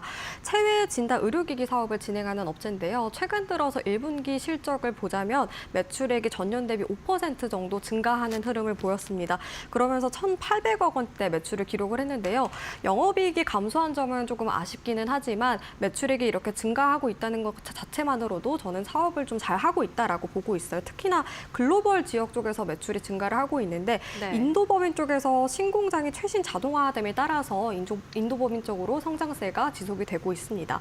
두 번째는 유럽 쪽에서 CIVDR이라고 해서 체외 진단 의료기기 인증 제도에 허가를 받았다라는 소식이 들려왔는데요. 이에 따라서 유럽 쪽으로도 수익성이 개선이 될 걸로 보입니다. 특히나 독일과 이탈리아, 스페인 쪽으로 해서 법인 대리점을 통해서 수익성이 개선이 된다는 점도 긍정적이게 바라보고 있고 제약바이오 종목들이 사실 작년부터 많이 상황이 안 좋아졌는데 이번에 SD바이오 센서는 분당 빌딩을 매각함에 따라서 현금 유동성도 확보를 하게 됐습니다. 이에 따라서 재무 건전성이라던가 추가적인 투자에 대한 기대감도 커진 상황입니다. SD바이오 센서 같은 경우에는 차트적인 관점에서는 현재 12,000원, 12,700원 구간대까지 매물이 열려 있다라고 생각이 들어서 목표가로 잡아보시는 게 좋겠고요. 손절가 같은 경우에는 9,400원을 이탈을 하게 되면 강한 조정이 예상이 돼서 손절가는 9,400원으로 제시를 해드리도록 하겠습니다. 네, 전문가님께서는 SD 바이오 센서 짚어주셨습니다. 가격 전략 잘 챙겨가 보시기 바라겠습니다. 자, 이제 다음 주작 한마디 듣고 이 시간 마무리하도록 할게요. 우리 과장님께서 어떤 한마디 주시겠습니까? 다음 주도 여전히 이제 종목별 장세의 지속 구간이다 이렇게 좀 말씀드리도록 하겠습니다. 네, 좋습니다. 전문가님께서는요? 저는 진가 식별이라고 말씀드리고 싶은데요. 종목별로 옥석 가리기가 굉장히 중요한 시점이라고 생각이 듭니다. 네, 두 분의 의견이 함께 좀 겹쳐지는 부분이 보이네요. 좋은 종목 식별하시는데 도움되는 시간이셨길 바라겠습니다. 두 분 여기서 인사드릴게요. 고맙습니다.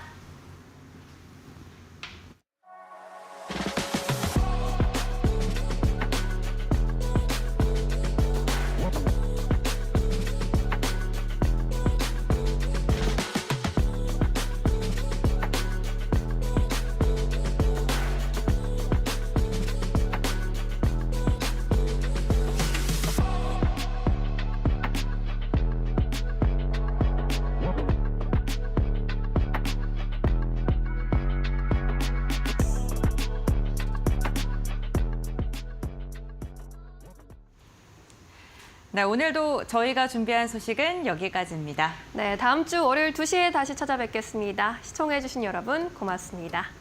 장 마감은 언제나 파이널 샷.